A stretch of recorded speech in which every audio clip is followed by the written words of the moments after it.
Api di Bukit Menoreh. Cerita, Esa Mintarja. Audiobook, novel silat. Bab 323. Di hari berikutnya Pangeran Singasari ingin membicarakan dengan beberapa senapati hasil pengamatan petugas sandinya dan merencanakan sergapan di malam berikutnya. Karena itu, maka ia pun telah memerintahkan memanggil tidak lebih dari 5 orang. Namun ternyata bahwa Pangeran Singasari teringat juga kepada Kiai Gringsing dan Ki Jayaraga.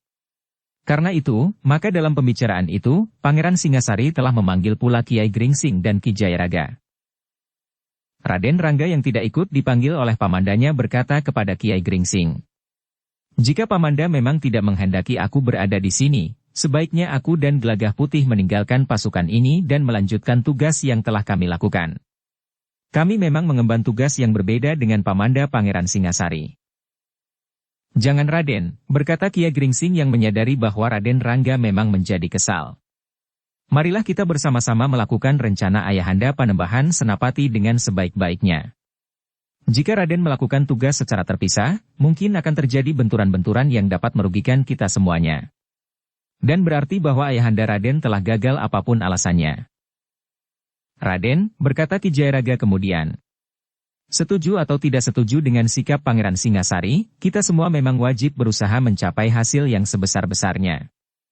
Karena itu, maka kami berdua, maksudku aku dan Kiai Gringsing, berusaha untuk membantu sejauh-jauhnya tugas yang diemban oleh Pangeran Singasari sekarang, meskipun sikap Pangeran Singasari kepada kami berdua kadang-kadang kurang menyenangkan hati kami. Tetapi kami tidak boleh mementingkan diri kami sendiri dalam keseluruhan tugas ini." Raden Rangga menarik nafas dalam-dalam. Namun akhirnya ia mengangguk-angguk. Katanya, "Aku mengerti Kiai. Sebenarnya lah bahwa aku hanya memandang keberhasilan rencana Ayahanda Panembahan Senapati. Aku akan berusaha untuk mengekang diri." "Bagus Raden," sahut Kiai Gringsing. "Agaknya Raden telah dapat memisahkan tanggapan Raden atas sikap pamanda Raden itu dengan keseluruhan tugas yang dibebankan kepada kita semuanya."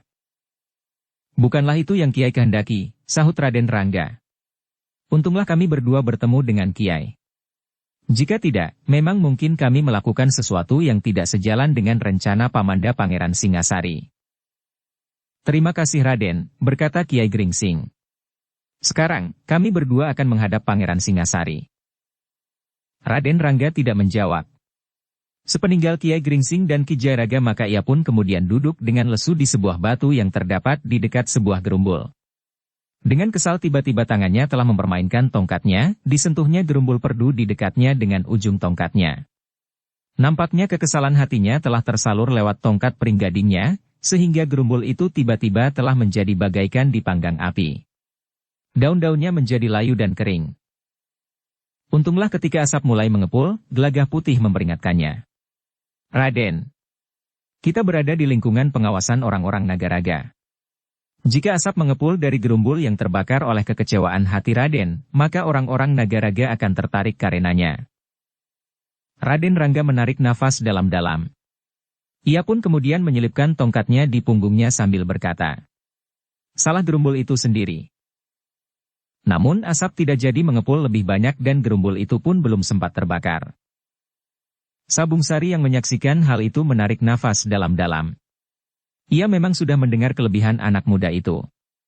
Ternyata bahwa yang didengarnya itu tidak berlebih-lebihan. Raden Rangga memang seorang yang memiliki kemampuan di luar perhitungan.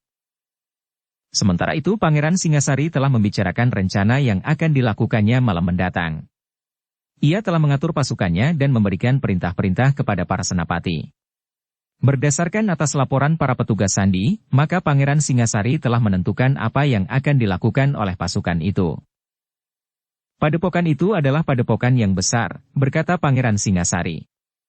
"Padepokan itu dibagi-bagi dalam beberapa bagian yang agaknya memang terpisah, meskipun dalam keseluruhan padepokan itu satu. Dengan demikian, maka kita harus menyesuaikan diri. Orang dalam pasukan kita hanya sedikit. Tetapi sebagian besar dari kita adalah para perwira. Karena itu, dengan jumlah orang yang sedikit, kita harus mampu menghancurkan padepokan yang besar itu. Meskipun demikian, agaknya di setiap bagian di dalam padepokan itu terisi oleh hanya beberapa orang guru dan murid, dalam lingkungan perguruan besar Nagaraga. Yang paling banyak tentu hanyalah para cantrik, atau pemula yang belum memiliki pegangan yang kuat. Namun di padepokan itu tentu ada seorang pemimpin tertinggi, atau katakanlah guru besar, dari perguruan Nagaraga. Pangeran Singasari pun kemudian mencoba untuk mengurai laporan yang diberikan oleh keempat orang yang bertugas mengamati padepokan itu. Sebagian memang hasil penglihatan mereka sendiri, namun sebagian yang lain adalah justru yang mereka dengar dari Kiai Gringsing.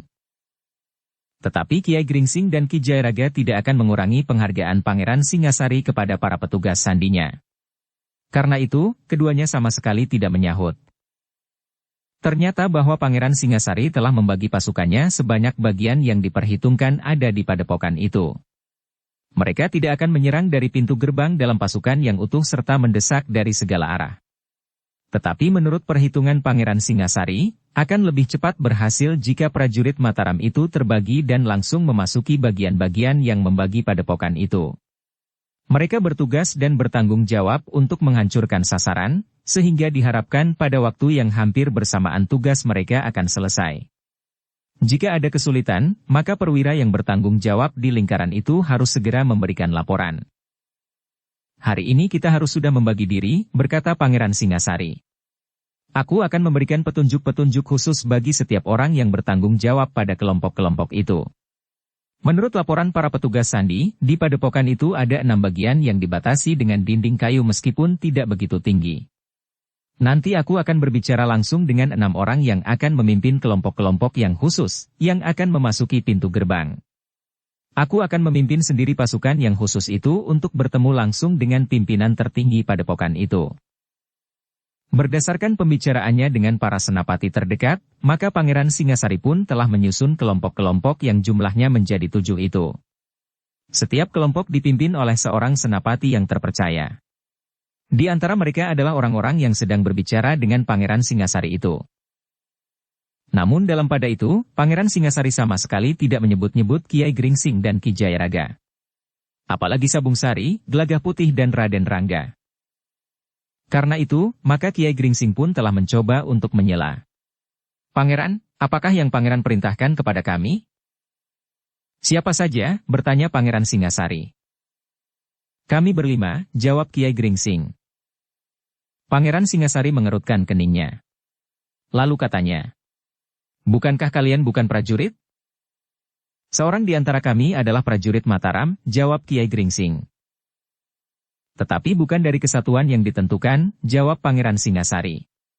Bukankah Sabung Sari seorang perwira muda dari pasukan Mataram yang berada di Jati Anom di bawah pimpinan Untara? Ya Pangeran, jawab Kiai Gringsing. Tetapi perintah bagi Sabung Sari datang dari Panembahan Senapati. Jika demikian, lakukan perintah itu, jawab Pangeran Singasari. Perintah itu mengatakan bahwa Sabung Sari akan bergabung dengan pasukan ini sebagaimana aku dan Ki Jayaraga. Selanjutnya Raden Rangga dan Gelagah Putih yang kami jumpai di daerah ini, juga dalam tugas yang diperintahkan Panembahan Senapati, berkata Kiai Gringsing. Pangeran Singasari mengangguk-angguk. Lalu katanya, jika demikian, Kiai berdua dan anak-anak itu akan berada bersama kami. Tetapi dengan syarat, bahwa kalian hanya akan melakukan sesuatu atas perintah kami. Kiai Gringsing menarik nafas dalam-dalam. Namun sambil mengangguk-angguk ia berkata, baiklah Pangeran. Kami akan berada dalam kelompok khusus yang akan memasuki padepokan bersama Pangeran. Kami akan melakukan semua perintah Pangeran sebatas kemampuan kami. Baiklah, berkata Pangeran Singasari. Karena itu dalam pertemuan antara para pemimpin kelompok sebagaimana telah kita bicarakan, Kiai tidak perlu hadir. Karena akulah pemimpin kelompok ketujuh itu, sehingga cukup aku sajalah yang akan mewakili seluruh kelompok. Segala perintah akan kami lakukan, jawab Kiai Gringsing. Perintah selanjutnya akan diberikan saat pasukan ini berangkat, berkata Pangeran Singasari selanjutnya. Namun pertemuan itu sempat menentukan kapan mereka harus berangkat menuju sasaran. Kita harus memperhitungkan bahwa saat fajar naik ke langit, kita sudah berada di sekitar padepokan. Sebelum matahari terbit, kita akan meloncat masuk dan menuju ke sasaran masing-masing. Gambaran tentang dinding di dalam padepokan akan aku berikan nanti dalam pertemuan di antara para pemimpin kelompok. Kita akan berbicara dengan terperinci, berkata Pangeran Singasari. Dengan demikian maka pertemuan itu pun telah selesai. Mereka yang ikut dalam pembicaraan itu pun telah meninggalkan tempat mereka masing-masing. Kiai Gringsing dan Ki Jayaraga pun telah kembali pula ke tempat mereka. Sabung Sari, Gelagah Putih dan terutama Raden Rangga rasa-rasanya sudah tidak sabar lagi. Karena itu, demikian Kiai Gringsing dan Ki Jayaraga duduk di antara mereka, Raden Rangga pun bertanya. Begitu lama Kiai? Ah, bukankah hanya sesaat saja, sahut Kiai Gringsing. Raden Rangga menarik nafas dalam-dalam. Namun kemudian ia pun berkata. Mungkin waktu di tempat Kiai berbincang dengan Pamanda Pangeran Singasari berbeda dengan waktu di sini. Kiai Gringsing mengerutkan keningnya. Namun ia pun kemudian tersenyum. Katanya. Raden sekali-sekali masih juga merajuk. Raden Rangga memandang wajah Kiai Gringsing sekilas. Namun kemudian katanya. Sekali-sekali menyenangkan juga. Raden Rangga berhenti sejenak, namun kemudian katanya. Apa yang dibicarakan? Kiai Gringsing, Ki Jayaraga, Sabung Sari, Gelagah Putih dan Raden Rangga pun kemudian duduk melingkar. Kiai Gringsing dan Ki Jayaraga telah menceritakan hasil pembicaraan mereka dengan Pangeran Singasari. Namun kedua orang tua itu cukup berhati-hati sehingga tidak menyinggung perasaan Raden Rangga. Tidak semua yang mereka dengar mereka katakan kepada anak-anak muda itu. Akhirnya Kiai Gringsing pun berkata, nanti kita berangkat. Nanti atau besok, bertanya Raden Rangga. Bukankah kita akan berangkat menjelang pagi? Raden benar. Kita akan berangkat lewat tengah malam, jawab Kiai Gringsing. Anak-anak muda yang mendengarkan keterangan Kiai Gringsing dan Ki Jayaraga itu mengangguk-angguk. Mereka dapat membayangkan tugas-tugas yang harus mereka lakukan besok. Namun anak-anak muda itu merasa kecewa bahwa mereka akan selalu berada bersama dengan Pangeran Singasari itu sendiri. Dengan demikian maka gerak mereka akan sangat terbatas. Bahkan sebagaimana dikatakan oleh Pangeran Singasari, bahwa mereka tidak boleh berbuat apa-apa tanpa perintah. Tetapi mereka memang tidak dapat memilih, sebagaimana dikatakan oleh Kiai Gringsing. Namun bagaimanapun juga Kiai Gringsing dan Ki Jayaraga berhati-hati sekali menyampaikan hasil pembicaraan mereka dengan Pangeran Singasari, namun kekecewaan masih nampak jelas membayang di wajah Raden Rangga. Tetapi agaknya Raden Rangga masih berusaha untuk menahan diri. Demikianlah, maka yang dapat dilakukan oleh setiap orang hanyalah sekedar menunggu. Ketika hari bergeser menjelang malam, maka para pemimpin kelompok benar-benar telah mengadakan pertemuan untuk menerima perintah-perintah, petunjuk-petunjuk dan jalur yang akan mereka lalui menuju ke sasaran. Beberapa pesan telah diberikan oleh Pangeran Singasari. Bahkan dengan tekanan. Tidak seorang pun boleh melakukan kesalahan.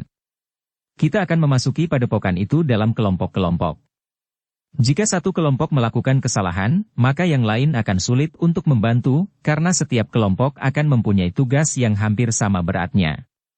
Karena itu, maka kalian harus berbuat dengan penuh tanggung jawab. Para pemimpin kelompok itu pun mengangguk-angguk. Rasa-rasanya semuanya memang sudah menjadi jelas. Apa yang akan mereka lakukan?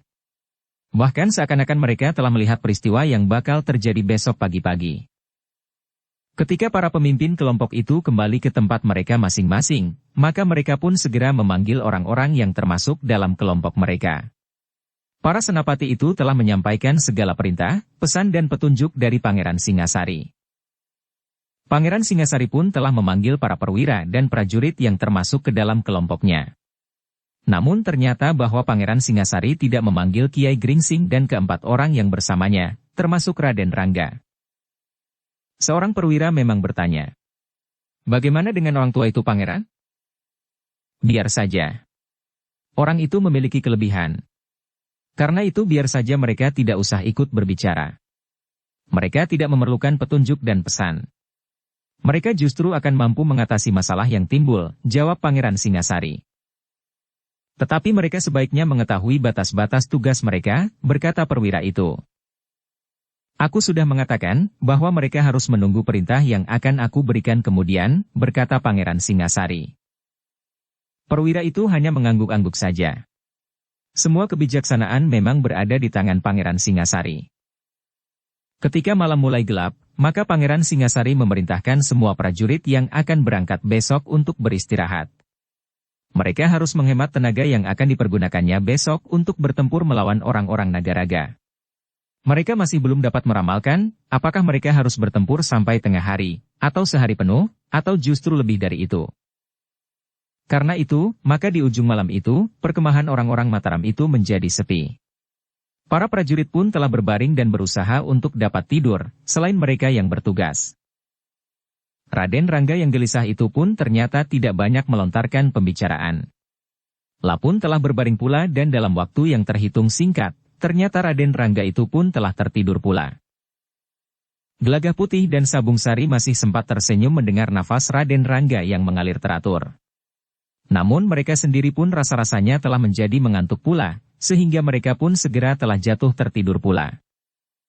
Tetapi Kiai Gringsing dan Ki Jayaraga masih duduk sambil berbincang tentang berbagai macam hal. Terutama tentang sikap Pangeran Singasari. Ketika Kiai Gringsing di luar sadarnya memandang tubuh Raden Rangga yang terbujur diam, ia menarik nafas dalam-dalam. Hampir di luar sadarnya pula ia berkata, apa yang dilihatnya di dalam mimpi benar-benar ada di padepokan itu. Anak yang aneh, sahut Ki Jayaraga. Dalam tidur ia tidak lebih dari anak-anak yang lain. Wujud wadaknya, berkata Kiai Gringsing. Tetapi justru di dalam tidur ia sering mengalami satu kehidupan yang lain. Ya, Kiai benar, berkata Ki Jayaraga. Anak itu memang diliputi oleh satu rahasia yang sangat sulit untuk dipecahkan.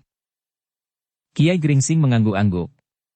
Tetapi ia tidak lagi berbicara tentang Raden Rangga, namun mereka pun telah berbicara lagi tentang serangan yang bakal dilakukan oleh pasukan Mataram terhadap padepokan itu. Pangeran Singasari memang tidak memberikan pesan apapun kepada mereka, sehingga Ki Jayaraga itu pun kemudian berkata, agaknya kita akan benar-benar menjadi orang-orang yang tidak berarti di sini.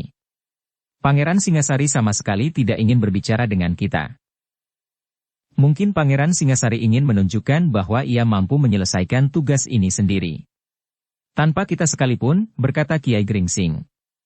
Menurut perhitunganku, Pangeran Singasari pernah mengenal aku. Bukan maksudku untuk menyombongkan diri, tetapi setidak-tidaknya ia harus menganggapku berguna baginya.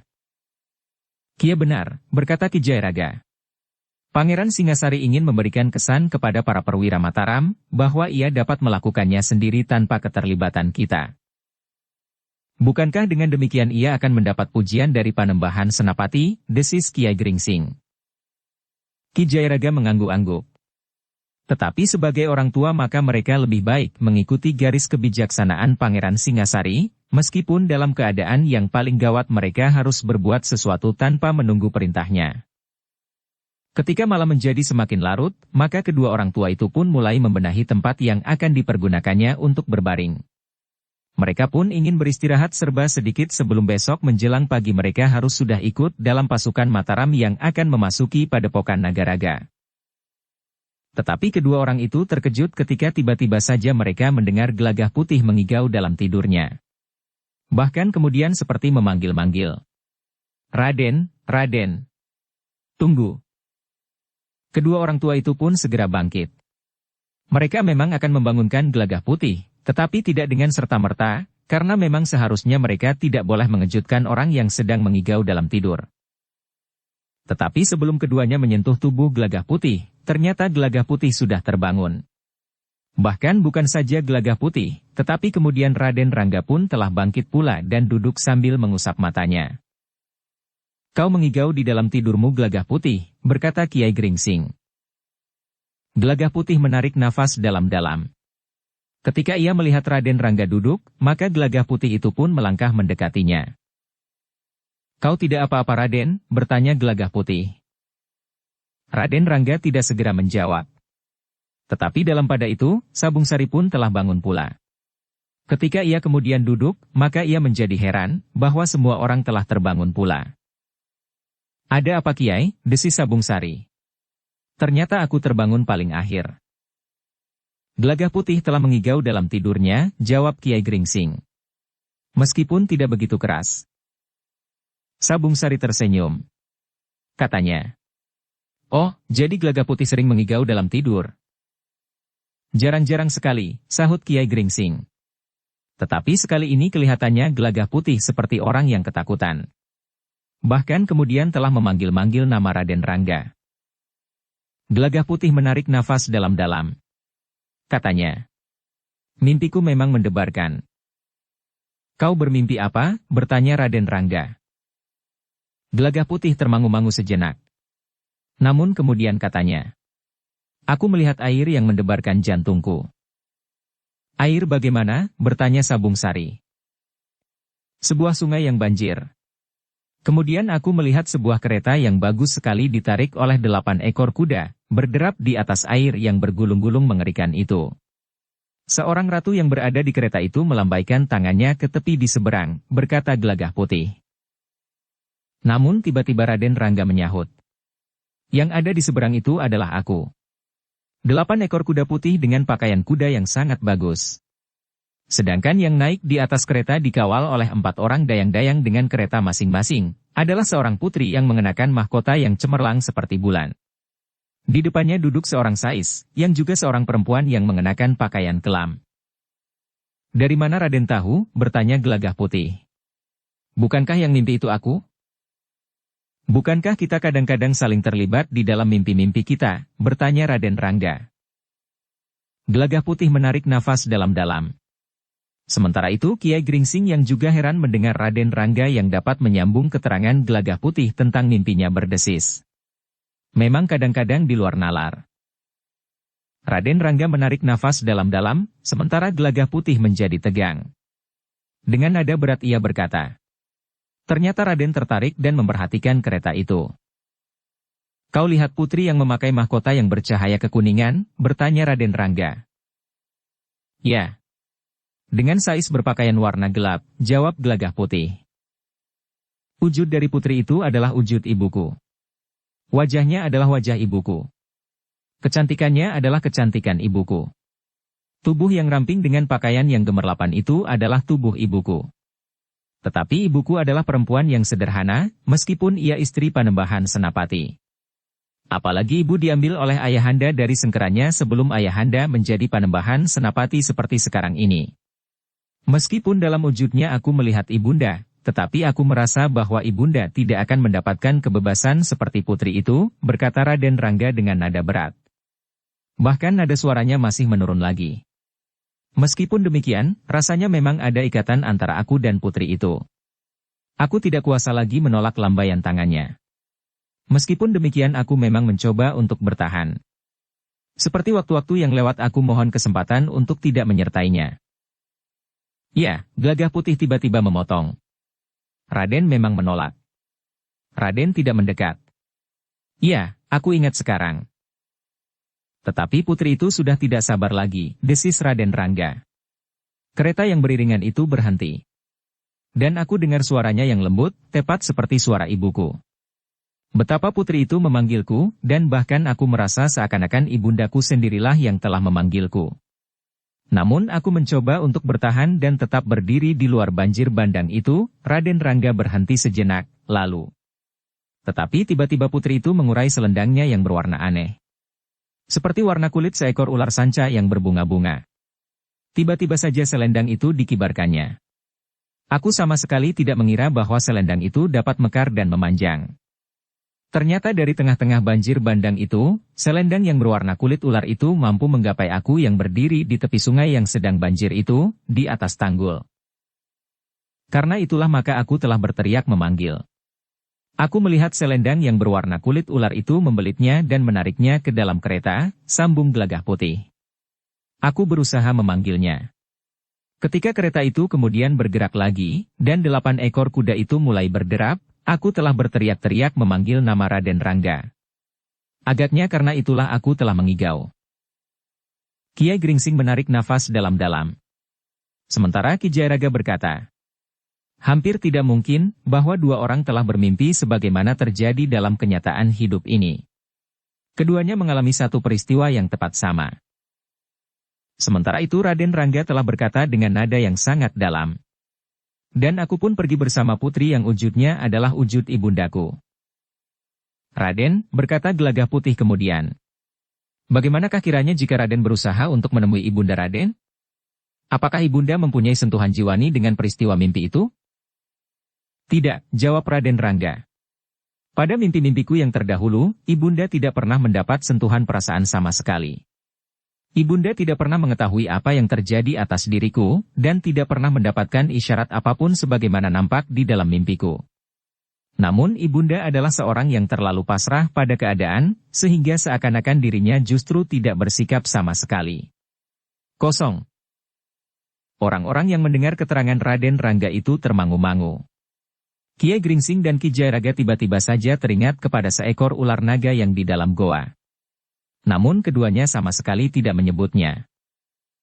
Bahkan Kiai Gringsing pun kemudian berkata, "Sudahlah Raden. Setiap orang mengalami mimpi. Kadang-kadang ada mimpi yang memberikan kesan yang baik, tetapi memang ada juga mimpi yang memberikan kesan kurang baik. Tetapi mimpi adalah mimpi. Sekarang, silakan melanjutkan beristirahat. Kita masih mempunyai waktu sebelum kita harus berangkat menuju ke sasaran," tetapi Raden Rangga tersenyum. Katanya, "Memang kadang-kadang kita dapat mengabaikan mimpi-mimpi itu. Tetapi mimpiku yang tepat sama, sebagaimana kita hadir dalam satu peristiwa dalam dunia yang sama pula dengan Gelagah Putih, bukan mimpi yang dapat dilupakan begitu saja." "Raden," berkata Kiai Gringsing, "memang yang terjadi adalah satu keanehan. Tetapi bukan untuk membuat kita gelisah tanpa berkesudahan. Marilah kita merenungkannya. Mungkin sesuatu akan nampak kepada kita. Lebih dari itu, marilah kita memohon petunjuk dari Yang Maha Agung. Apakah sebenarnya yang tersirat dari mimpi Raden yang juga dapat dilihat dalam mimpi Gelagah Putih itu?" Raden Rangga menarik nafas dalam-dalam. Barulah ia kemudian menjawab, "Baiklah Kiai. Hanya kepada Yang Maha Agung kita dapat bertanya. Karena sebenarnya lah kekerdilan penggeraita kita, tidak akan banyak berarti untuk menghadapi rahasia terbentang di hadapan kehidupan kita. Nah, silahkan Raden. Mungkin dengan memusatkan nalar budi kita akan dapat menyentuh keberadaannya, betapapun rendahnya martabat kita di hadapannya," berkata Kiai Gringsing. Lalu, "Semoga Raden mendapat petunjuknya." Raden Rangga mengangguk. Ia pun kemudian bergeser sambil berdesis, "Aku akan mempergunakan waktuku yang tersisa. Silahkan kalian tidur." Kiai Gringsing hanya dapat menarik nafas. Namun ia pun kemudian telah bergeser. Demikian pula Ki Jayaraga, Sabung Sari dan Gelagah Putih. Ketika ketiganya kemudian berbaring, maka Raden Rangga pun telah memusatkan nalar budinya. Dengan sepenuh hati ia mencoba untuk menerawang kembali ke dalam mimpinya. Raden Rangga sadar bahwa ia belum lama tertidur ketika mimpi itu nampak di dalam tidurnya. Waktu yang pendek itu, rasa-rasanya bagaikan berlipat ganda panjangnya dalam peristiwa mimpinya. Tetapi tidak banyak yang dapat ditemukan oleh Raden Rangga itu di dalam mimpinya kecuali kesan bahwa ia memang sudah harus mengikutinya, tanpa mengetahui siapakah penunggang kereta itu. Mungkin sekedar wujud sebagai lantaran kepergiannya. Karena lantaran kehadirannya adalah ibunya, maka lantaran kepergiannya pun ternyata adalah wujud yang sama. Atau sekedar isyarat akan kepergiannya itu dengan lantaran yang lain di dalam kehidupan wadaknya. Namun yang dilakukan oleh Raden Rangga, seorang yang kadang-kadang hanya menuruti kesenangannya sendiri, tetapi kadang-kadang langkahnya yang dilandasi maksud baik telah membuatnya melakukan kesalahan, serta seorang yang hidup dalam masa remajanya sekaligus dalam tataran kematangan ilmu yang jarang ada bandingnya, membuatnya seseorang yang agak lain dengan orang-orang kebanyakan, apalagi seusianya yang muda itu, telah pasrah diri kepada kuasa dan keadilan Yang Maha Agung. Justru dalam penyerahan yang utuh itulah, maka Raden Rangga telah menemukan ketenangan. Dengan demikian maka Raden Rangga itu pun justru telah berbaring pula pada sisa malam itu. Sabung Sari, Gelagah Putih dan kedua orang tua yang memperhatikan keadaan Raden Rangga itu, masih juga belum dapat tidur sama sekali. Mereka melihat bagaimana Raden Rangga duduk tepekur, namun kemudian mereka pun melihat Raden Rangga itu berbaring. Tetapi mereka masih belum tahu apa yang telah terjadi di dalam diri anak muda itu. Tetapi ternyata bahwa Raden Rangga telah tertidur lebih dahulu dari keempat orang yang lain itu. Kiai Gringsing hanya dapat menarik nafas dalam-dalam. Tetapi ia mengucap syukur bahwa Raden Rangga telah menemukan ketenangannya. Ternyata dengan nafasnya yang teratur serta sikapnya yang nampak pasrah itu, Raden Rangga benar-benar telah tertidur. Di sisa waktu yang pendek itu, ternyata Kiai Gringsing, Ki Jayaraga, Sabung Sari dan Gelagah Putih pun sempat tidur barang sejenak. Namun mereka pun segera terbangun ketika mereka mendengar isyarat bagi para prajurit Mataram untuk bersiap-siap. Ketika keempat orang itu terbangun, mereka melihat Raden Rangga telah duduk pula sambil menyilangkan tangan di dadanya. Raden telah bangun, bertanya Gelagah Putih sambil mendekat. Raden Rangga tersenyum sambil menyahut. Sebagaimana kau lihat. Apakah Raden bermimpi lagi? Bertanya Gelagah Putih pula. Tidak. Aku tidak bermimpi lagi, jawab Raden Rangga. Namun kemudian katanya. Duduklah. Gelagah Putih pun kemudian duduk di dekat Raden Rangga. Sementara itu, para prajurit Mataram telah mulai bersiap-siap untuk berangkat menuju ke sasaran, Padepokan Nagaraga. Kita akan memasuki Padepokan Nagaraga, berkata Raden Rangga. Satu tugas yang memang berat bagi Pamanda Pangeran Singasari. Iya, jawab Gelagah Putih. Kita akan benar-benar berhadapan dengan kekuatan yang besar. Ternyata Nagaraga memang sebuah padepokan yang kuat. Sebagaimana Raden melihatnya dalam mimpi, maka Kiai Gringsing dan Ki Jayaraga telah melihatnya pula. Dinding-dinding yang membagi padepokan itu menjadi beberapa bagian.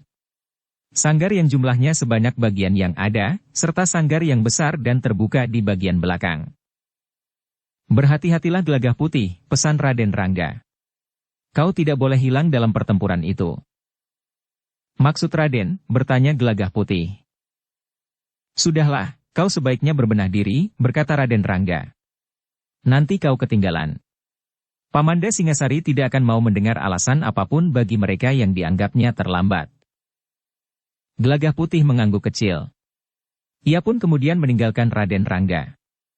Ketika ia masih melihat beberapa perwira yang pergi ke sebuah sungai kecil, maka ia pun pergi juga untuk menyiram wajahnya agar menjadi semakin segar. Pada saat yang ditentukan, semuanya ternyata sudah bersiap. Raden Rangga pun telah bersiap pula.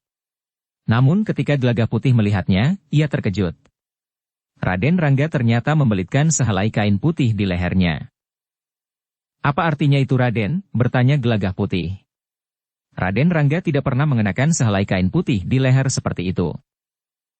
Aku telah mandi keramas di sebuah belik kecil di bawah pohon preh itu, berkata Raden Rangga. Pohon preh yang mana? Gelagah Putih menjadi heran. Raden Rangga menunjuk ke kejauhan. Tetapi Gelagah Putih tidak melihat pohon itu, karena kegelapan masih meliputi padang perdu itu. Bahkan dengan mengingat-ingat, apakah kemarin atau hari-hari sebelumnya ia melihat pohon preh itu. Namun ia sama sekali tidak teringat, bahwa di sekitar tempat itu ada sebatang pohon preh. Namun Gelagah Putih tidak bertanya tentang pohon preh itu. Tetapi dengan cemas ia memperhatikan kain putih di leher Raden Rangga itu. Raden Rangga pun agaknya menyadari bahwa Gelagah Putih selalu memperhatikan kain putih itu. Karena itu, maka katanya, jangan memandang aku seperti itu Gelagah Putih. Pandanglah masa depanmu yang panjang. Banyak hal yang telah kita lakukan bersama. Namun selama ini agaknya ada hal yang tidak sempat kita nilai di antara yang pernah kita lakukan itu. Karena itu, maka usahakanlah waktu untuk menilainya. Yang baik, lakukanlah untuk seterusnya. Sementara yang kau anggap kurang baik, kau dapat meninggalkannya. Namun satu hal yang barangkali berarti bagimu adalah cara-cara menempa diri, sebagaimana pernah kita lakukan bersama. Pesan Raden membuat aku menjadi semakin berdebar-debar, berkata Gelagah Putih. Tetapi Raden Rangga tertawa. Katanya, tidak ada yang perlu dicemaskan. Yang harus terjadi biarlah terjadi. Tidak seorang pun akan mampu melawannya. Gelagah Putih menarik nafas dalam-dalam. Sentuhan di hatinya terasa semakin kuat, bahwa isyarat di dalam mimpi itu merupakan isyarat yang pahit bagi Raden Rangga. Namun agaknya Raden Rangga memang sudah siap menghadapinya. Tanpa keluhan dan tanpa kecemasan sama sekali. Semuanya dijalaninya dengan tabah, dan lebih dari itu adalah pasrah. Agaknya kedua anak muda itu tidak dapat berbincang lebih lama lagi. Mereka harus segera mempersiapkan diri ke dalam kelompoknya masing-masing. Sebentar lagi, pasukan itu akan berangkat. Seperti yang sudah ditentukan, maka Kiai Gringsing, Ki Jayaraga, Gelagah Putih, Sabung Sari dan Raden Rangga berada di dalam kelompok yang dipimpin langsung oleh Pangeran Singasari. Karena itu maka mereka pun segera menempatkan dirinya di dalam kelompok itu. Agaknya baru saat itu Pangeran Singasari bertemu langsung dengan Raden Rangga. Karena itu, maka ia pun telah menyapanya. "Kau, Rangga." "Ya Pamanda. Aku sudah berada di tempat ini bersama Kiai Gringsing dan Ki Jayaraga," jawab Raden Rangga. "Aku sudah tahu. Dan sekarang kau berada di dalam kelompok yang aku pimpin langsung. Tetapi Kiai Gringsing tentu sudah memberitahukan kepadamu bahwa setiap orang di dalam kelompokku harus menurut segala perintahku," berkata Pangeran Singasari. "Aku mengerti Paman," jawab Raden Rangga. "Bagus," berkata Pangeran Singasari. Lalu katanya, "Mudah-mudahan kau pun mengalami perkembangan. Kau menjadi semakin besar, bahkan menjadi dewasa. Jika kau masih saja menuruti keinginan dan kesenanganmu sendiri, kau akan menjadi anak muda yang tidak berarti, betapapun kau memiliki ilmu yang tinggi." Gelagah Putih menjadi berdebar-debar. Tetapi ia menarik nafas dalam-dalam ketika ia mendengar Raden Rangga menjawab, "Aku mengerti Paman. Jika demikian, maka kau akan ikut bersamaku. Tetapi berhati-hatilah. Kita memasuki sebuah padepokan yang gawat. Kau jangan mengira bahwa kau memiliki ilmu yang tidak terkalahkan. Bagaimanapun juga kau masih terhitung kanak-kanak di dalam dunia kanuragan," berkata Pangeran Singasari. Raden Rangga pun mengangguk hormat sambil menjawab, "Ya Paman." "Bagus. Kau beritahu juga kawanmu itu. Karena ia sudah lama bersamamu, mungkin sifat-sifatmu telah menjalar kepadanya juga." Raden Rangga menarik nafas dalam-dalam. Namun sambil berpaling kepada Gelagah Putih ia pun menjawab, "Ya Paman." Pangeran Singasari tidak berbicara lagi dengan Raden Rangga. Ia pun kemudian memanggil beberapa orang senapatinya dan memerintahkan seluruh pasukan bersiap. Seperti yang telah ditentukan, maka pasukan itu dibagi menjadi 6 kelompok. Ditambah dengan 1 kelompok khusus yang dipimpin oleh Pangeran Singasari sendiri. Semua perwira dan prajurit yang telah diperintahkan untuk ikut serta memasuki padepokan itu. Yang diperhitungkan sebagai pasukan cadangan adalah kelompok khusus itu sendiri, meskipun Pangeran Singasari berhasrat untuk dapat bertemu langsung dengan pemimpin padepokan Nagaraga. Dukung channel Novel Silat dengan subscribe, follow, like, komen dan share. Ketika pasukan itu sudah siap seluruhnya, maka Pangeran Singasari memerintahkan pasukan itu untuk bergerak. 4 petugas sandi yang pernah melihat padepokan Nagaraga sebelumnya harus berjalan di paling depan. 3 kelompok mengikuti 2 di antara petugas sandi itu, sementara yang 3 kelompok mengikuti 2 orang yang lain. Mereka akan memasuki padepokan itu dari arah yang berbeda-beda. Karena seperti yang diperintahkan oleh Pangeran Singasari, setiap kelompok akan memasuki tiap bagian dari padepokan itu. Menurut perhitungan, maka di setiap bagian itu tentu terdapat seorang yang sudah diberi wewenang oleh pemimpin tertinggi padepokan Nagaraga untuk menempa murid-murid mereka sendiri. Sementara itu, Pangeran Singasari dan kelompoknya akan memasuki padepokan itu lewat pintu gerbang. Ia berharap bahwa pemimpin tertinggi padepokan itu ada di bangunan induk yang ada di bagian depan padepokan itu, sehingga jika mereka memasuki padukuhan induk lewat pintu gerbang, maka mereka akan mencapai bangunan induk itu. Dengan hati-hati pasukan itu mulai bergerak. Ketika Kiai Gringsing mengangkat wajahnya, maka dilihatnya warna semburat merah mulai membayang di langit. Sebenarnya lah Pangeran Singasari tepat berpegangan pada rencana yang sudah disusun, berkata Kiai Gringsing di dalam hatinya. Jarak antara perkemahan itu sampai ke sasaran memang tidak terlalu jauh. Tetapi kedua tempat itu rasa-rasanya memang terpisah. Dengan penuh kewaspadaan Pangeran Singasari memimpin pasukannya mendekati padepokan Nagaraga yang besar namun yang bagaikan masih tertidur lelap. Sebenarnya lah bahwa padepokan Nagaraga masih tertidur. Tetapi bukan berarti tidak ada yang terbangun di antara mereka. Para petugas tetap pada tempatnya masing-masing, mengamati keadaan dengan saksama. Ketika pasukan Mataram mendekati padepokan itu, maka Pangeran Singasari pun telah memberikan isyarat agar pasukan segera berbagi. Semakin dekat mereka dengan padepokan itu, maka Pangeran Singasari pun menjadi semakin yakin akan kebenaran laporan para petugas sandinya. Segala macam ciri-ciri dan pertanda sebagaimana dikatakannya, telah dijumpai pula oleh pasukan itu. 3 kelompok dari pasukan Mataram itu telah melingkari padepokan itu, sementara 3 yang lain mengambil arah yang berbeda. Sedangkan Pangeran Singasari langsung menuju ke pintu gerbang. Namun pasukan Mataram itu terkejut ketika tiba-tiba saja mereka mendengar suara yang bergaung di dalam goa tidak jauh dari padepokan yang mulai dikepung itu. Semakin lama menjadi semakin keras. Terputus-putus tetapi memberikan kesan yang menyeramkan. Ular itu, desis Kiai Gringsing. Apakah ular itu lapar lagi, berbisik Ki Jayaraga. Tidak mungkin. Biasanya ular itu makan dalam jarak waktu yang cukup lama, sahut Kiai Gringsing. Agaknya ada maksud lain dari ular itu. Apakah benar ular itu dapat memberikan isyarat? Ki Jayaraga menarik nafas dalam-dalam. Tetapi ia tidak sempat mengatakan sesuatu, ketika Pangeran Singasari segera memberikan isyarat untuk bergerak. Seseorang telah melepaskan panah sendaren yang segera bergaung di udara. Ternyata Pangeran Singasari cepat mengambil keputusan, bisik Kiai Gringsing. Satu sikap yang terpuji dari seorang panglima dalam keadaan seperti ini. Ya, sahut Ki Jayaraga. Jika Pangeran Singasari terlambat, maka akibatnya akan berbeda. Raden Rangga yang berdiri dekat di belakang Kiai Gringsing telah berdesis pula. Aku tidak mengira bahwa Pamanda memiliki ketajaman Panggraita seperti ini. Mudah-mudahan kecepatannya mengambil sikap ini akan menolong seluruh pasukan. Kiai Gringsing mengangguk-angguk sambil berkata, "Ya Raden. Agaknya kita telah berpacu dengan waktu." Sebenarnya lah bahwa pada saat itu seisi padepokan memang telah terbangun. Suara ular naga di dalam goa itu telah membangunkan semua penghuni padepokan itu. Bukan saja sekedar terbangun, tetapi mereka seakan-akan telah menangkap satu isyarat, bahwa padepokan itu akan diterkam bahaya. Pada saat yang demikian, maka para pemimpin yang ada di dalam padepokan itu telah melontarkan perintah-perintah. Suara ular itu mendera mereka untuk bertindak dengan cepat. Namun ternyata mereka telah dikejutkan pula oleh suara panah sendaren yang terbang di atas padepokan itu. Panah sendaren yang memberikan perintah kepada para prajurit Mataram untuk segera menyerang. Kedua belah pihak memang bertindak cepat.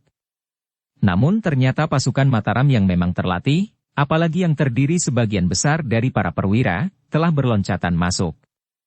Mereka terbagi menjadi kelompok-kelompok yang langsung menuju sasaran sebagaimana telah diberikan pengarahan oleh Pangeran Singasari. Para senapati yang memimpin kelompok-kelompok itu pun telah berada di lingkungan sebagaimana ditentukan. Ternyata tidak banyak perbedaan antara petunjuk yang mereka dengar dari Pangeran Singasari sebagai hasil laporan para petugas sandi yang datang sebelumnya, dengan kenyataan yang mereka hadapi. Laporan yang cermat, berkata para senapati itu di dalam hatinya setelah mereka berada di dalam padepokan itu. Dengan kelompok yang kecil, maka pasukan Mataram itu pun segera mengambil langkah-langkah sebagaimana direncanakan. Setiap pemimpin kelompok berusaha untuk mendapatkan inti kekuatan dari penghuni padepokan itu di setiap bagian. Dengan bekal yang diberikan oleh Pangeran Singasari, maka para senapati itu pun segera menempatkan dirinya untuk menghadapi kekuatan di padepokan itu. Kehadiran pasukan Mataram yang tiba-tiba itu memang mengejutkan. Isyarat yang dilontarkan oleh ular naga di dalam goa itu memang banyak menolong. Tetapi kecepatan gerak pasukan Mataram telah mendahului merebut waktu yang sangat berharga itu. Apalagi orang-orang padepokan Nagaraga itu tidak mengira bahwa pasukan Mataram akan bergerak secepat itu. Dalam waktu yang singkat, di 6 bagian dari padepokan itu telah terjadi pertempuran yang sengit. Seperti yang diperhitungkan, bahwa di setiap bagian itu merupakan perguruan-perguruan kecil yang terpisah, meskipun masih tetap di bawah kuasa pemimpin tertinggi dari perguruan Nagaraga. Kecepatan bergerak para prajurit Mataram memang banyak memberikan keuntungan. Apalagi para prajurit Mataram di bawah pimpinan Pangeran Singasari itu tidak merasa ragu untuk bertindak. Bagi Mataram, Nagaraga adalah sebuah perguruan yang tidak pantas untuk diampuni. Mereka sudah mencoba untuk langsung membunuh Panembahan Senapati. Bagi Pangeran Singasari, Nagaraga memang sudah memberontak dan pantas dihukum. Meskipun demikian, para senapati yang memasuki lingkungan yang terpisah-pisah itu masih juga mempergunakan kesempatan untuk meneriakkan perintah agar orang-orang Nagaraga menyerah. "Lepaskan senjata kalian," teriak para senapati itu. "Siapa yang menyerah akan mendapat kesempatan untuk hidup. Tetapi yang mengeraskan hatinya, akan dihukum mati dalam pertempuran ini." Tetapi orang-orang Nagaraga tidak menghiraukannya. Mereka telah siap melawan pasukan Mataram dengan sekuat-kuat kemampuan yang ada di Nagaraga. Apalagi menurut penglihatan mereka, jumlah pasukan Mataram memang tidak terlalu banyak. Dengan demikian maka pertempuran pun telah membakar seisi padepokan itu. Dengan kemenangan waktu yang sedikit, maka pasukan Mataram telah berhasil menggertak lawan pada gerakan pertama. Para perwira Mataram itu telah berhasil dengan cepat melukai beberapa orang lawan. Tetapi ternyata bahwa jumlah lawan memang lebih banyak dari jumlah prajurit Mataram yang memasuki padepokan itu. Sementara itu Pangeran Singasari masih berada di luar regol. Ketika pertempuran berkobar di seluruh sudut padepokan itu, maka matahari pun mulai naik dan menerangi langit dan bumi. Pangeran Singasari masih menunggu sesaat. Jika salah satu kelompok pasukannya mengalami kesulitan, kelompok itu harus segera memberikan isyarat, meskipun Pangeran Singasari sudah memerintahkan bahwa setiap kelompok harus berusaha mengatasi kesulitan mereka masing-masing. Namun jika mereka memang menghadapi satu kenyataan, maka mereka memang harus memberikan laporan lewat isyarat. Tetapi agaknya pasukan Mataram tidak ada yang segera menghadapi kesulitan, sehingga karena itu, maka Pangeran Singasari pun telah mengambil keputusan untuk melakukan rencananya. Ia akan memasuki padepokan itu lewat pintu gerbang dan berusaha menemui pemimpin tertinggi padepokan Nagaraga. Jika pemimpin tertinggi itu bersedia menyerah, maka ia akan dibawa ke Mataram. Tetapi jika tidak, maka Pangeran Singasari mendapat wewenang untuk menyelesaikannya. Namun dalam pada itu, para prajurit Mataram memang merasa terganggu oleh suara yang bergaung namun terputus-putus itu. Suara itu kadang-kadang terdengar lambat, namun kadang-kadang memekik serasa menusuk jantung. Gaung yang patah-patah itu bergulung-gulung memenuhi udara padepokan Nagaraga dan menggetarkan setiap dada para prajurit Mataram. Sabung Sari juga merasa terganggu oleh suara itu. Karena itu ia pun berdesis. Bagaimana mungkin seekor ular dapat meneriakkan suara seperti itu? Ular itu berada dalam goa, desis Kiai Gringsing. Tentu ruang di dalam goa itu cukup luas. Atau goa itu telah terbentuk oleh kekuatan alam menjadi sebuah goa yang memungkinkan suara yang keras di dalamnya dapat bergaung seperti itu. Karena di tempat lain ada goa yang dapat menggetarkan angin yang bertiup sehingga suaranya sampai ke tempat yang jauh. Ya, sahut Ki Jairaga. Goa yang disebut Susuhing Angin, adalah goa yang mempunyai mulut menghadap ke atas di sebuah bukit kecil, sementara perut goa itu terdiri dari ruang yang luas. Jika angin bertiup, maka goa itu akan menjadi sebuah seruling raksasa, meskipun hanya mengeluarkan satu jenis nada. Sabung Sari mengangguk-angguk. Namun suara ular naga itu bukan sekedar mengganggu pendengaran. Tetapi seakan-akan digetarkan oleh kekuatan ilmu yang mampu mengguncang isi dada. Namun mereka tidak sempat berbicara terlalu lama. Pangeran Singasari segera memberi isyarat kepada orang-orang di dalam kelompoknya untuk mendekat. Tidak ada penjaga di atas pintu gerbang, berkata Pangeran Singasari kepada senapati kepercayaannya. Orang-orang perguruan ini menyangka bahwa semua orang Mataram telah memasuki padepokan. Kita akan memasuki pintu gerbang itu, sahut senapati itu. Ya. Tetapi berhati-hatilah. Mungkin di belakang pintu gerbang itu menunggu kekuatan yang besar yang memang sengaja menjebak kita, berkata Pangeran Singasari. Namun dalam pada itu Raden Rangga pun berkata, apakah tidak sebaiknya kita melihat dahulu? Pangeran Singasari memandangnya dengan kerut di dahi. Namun ia pun bertanya, melihat bagaimana maksudmu? Jika Pamanda memerintahkan kepadaku, maka aku akan memanjat dinding dan melihat, apakah ada kekuatan itu di belakang gerbang, jawab Raden Rangga. Apakah kau akan mencoba? Tetapi atas tanggung jawabmu sendiri jika kepalamu disambar senjata atau lontaran ilmu dari dalam, geram Pangeran Singasari. Kiai Gringsing menarik nafas dalam-dalam. Ia mulai mengagumi Pangeran Singasari atas ketepatannya memperhitungkan waktu, sehingga perintahnya untuk menyerang diberikan tepat pada waktunya. Namun sikap kepada Raden Rangga membuatnya kecewa. Seharusnya ia bersikap sebagai seorang panglima. Boleh atau tidak boleh? Namun seperti yang diduga oleh Kiai Gringsing, maka Raden Rangga pun menjawab. Jika Pamanda tidak melarang, baiklah, aku akan melihatnya.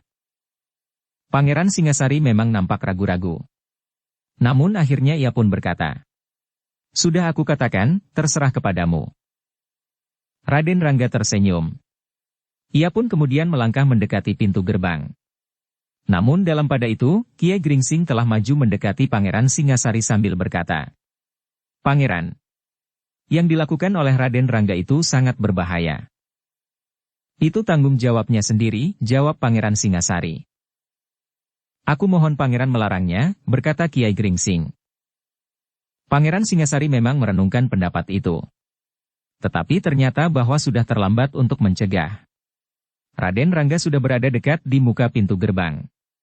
Dengan hati-hati Raden Rangga mendekati dinding padepokan itu di sebelah pintu gerbang. Kemudian ia mulai menengadahkan kepalanya untuk melihat bibir dinding padepokan itu.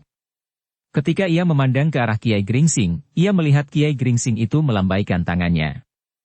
Namun Raden Rangga justru hanya tersenyum saja. Pangeran, berkata Kiai Gringsing. Apakah aku boleh mendekat? Kau tetap di sini, jawab Pangeran Singasari. Kehadiran beberapa orang di pintu gerbang, mungkin akan mempunyai akibat yang merugikan.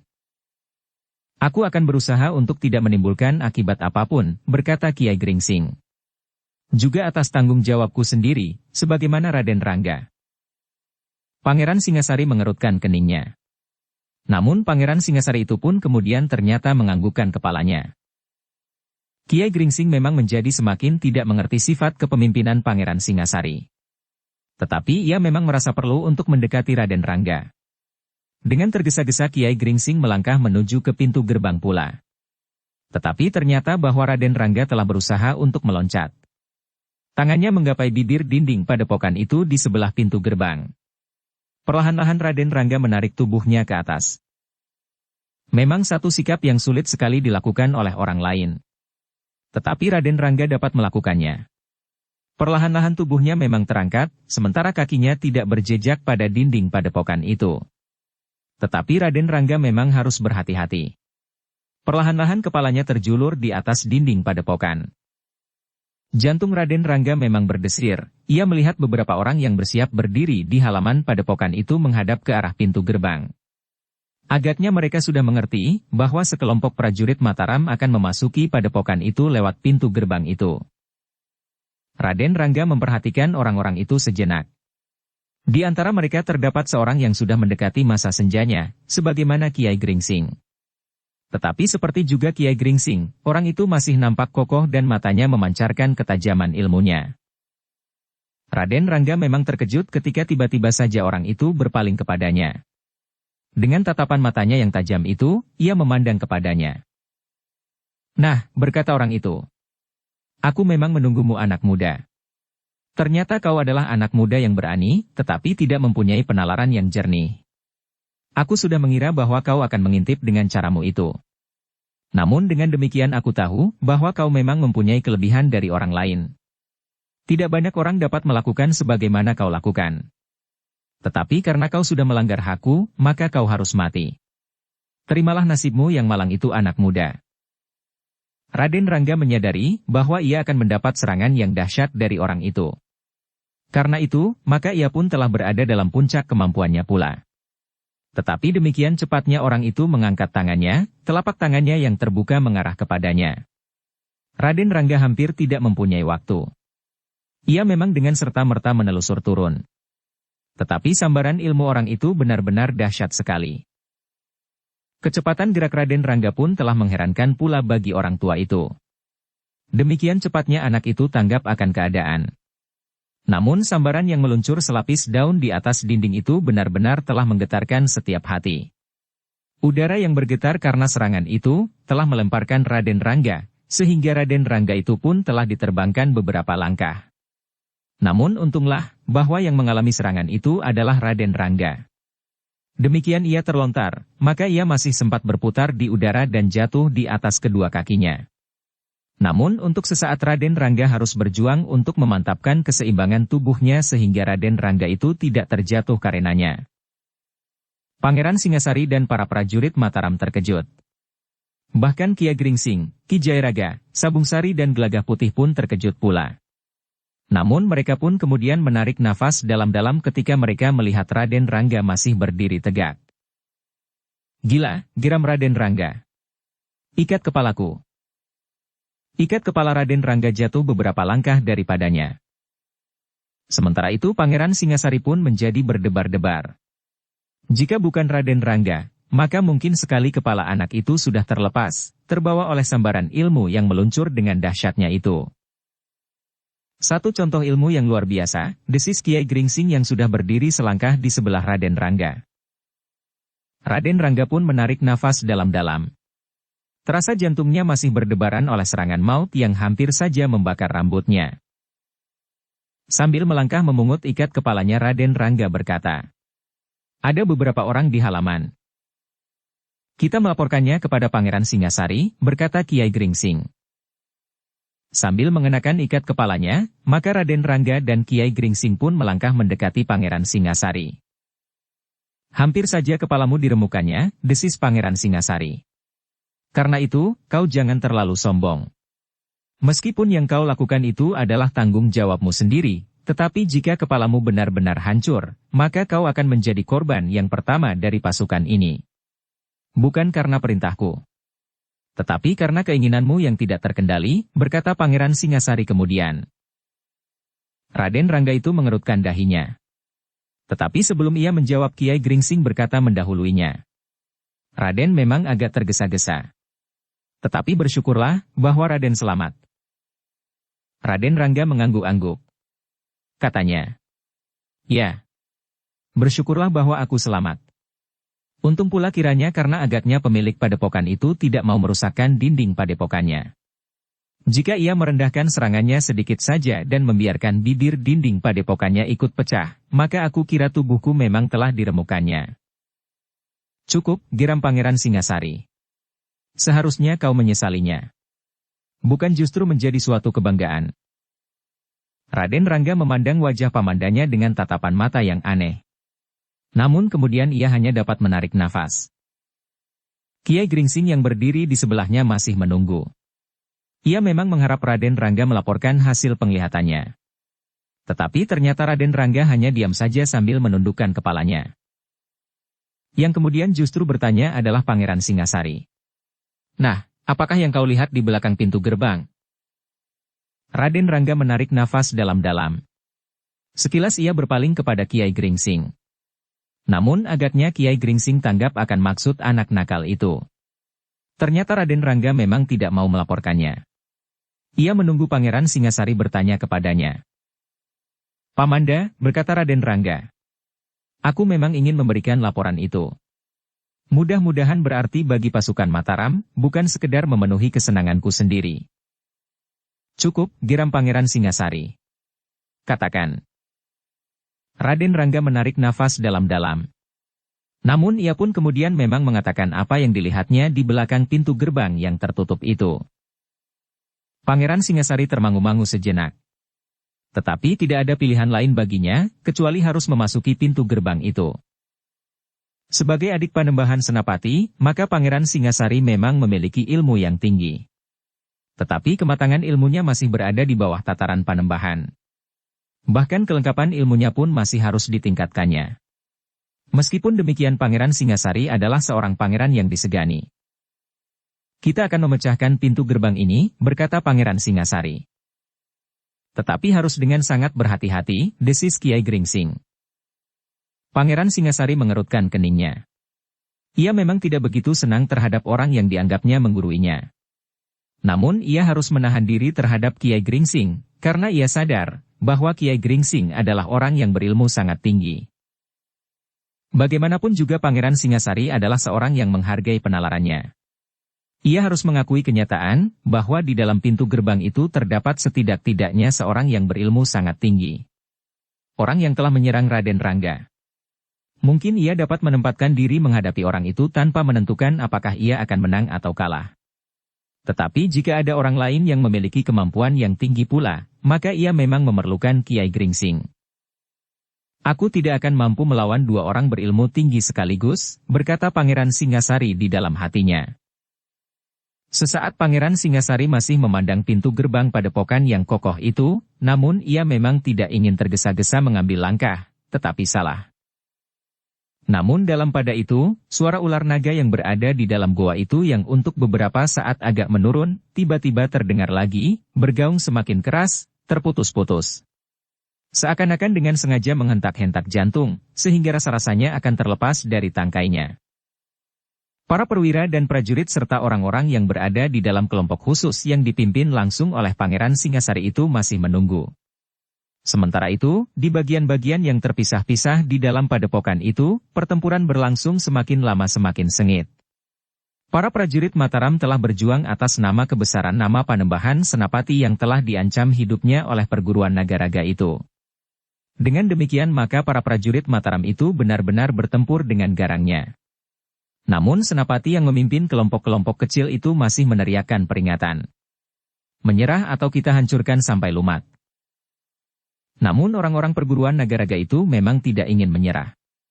Dengan demikian maka para prajurit Mataram benar-benar berusaha untuk menghancurkan padepokan itu. Tetapi kegarangan prajurit Mataram itu pun tertahan oleh kekuatan yang ternyata cukup besar di padepokan itu. Di setiap bagian dari padepokan itu, seperti yang diperhitungkan, memang dipimpin oleh seorang murid yang sudah memiliki ilmu yang cukup, sehingga mereka berhak untuk membangun perguruan sendiri.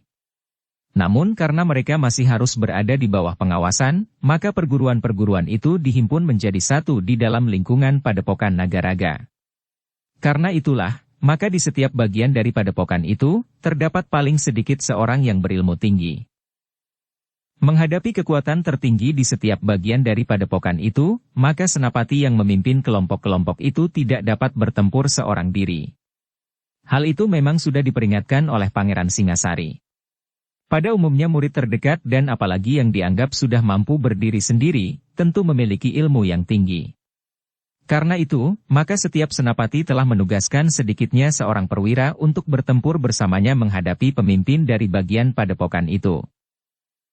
Salah satu di antara bagian-bagian yang terpisah di dalam padepokan Nagaraga itu dipimpin oleh seorang yang masih terhitung muda.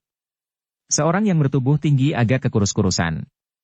Ketika pasukan Mataram mulai menyerang lingkungan yang dipimpinnya, maka ia pun dengan tergesa-gesa keluar dari pondoknya. Seorang yang berambut putih berkata kepadanya, "Putut Paksi, berhati-hatilah." Mataram nampaknya tidak dapat mengekang dirinya lagi. Orang yang bertubuh kekurus-kurusan itu pun berkata, "Jangan cemas Paman. Biarlah aku membantai mereka." Dengan tidak menunjukkan kecemasan sama sekali, orang itu pun kemudian turun ke medan.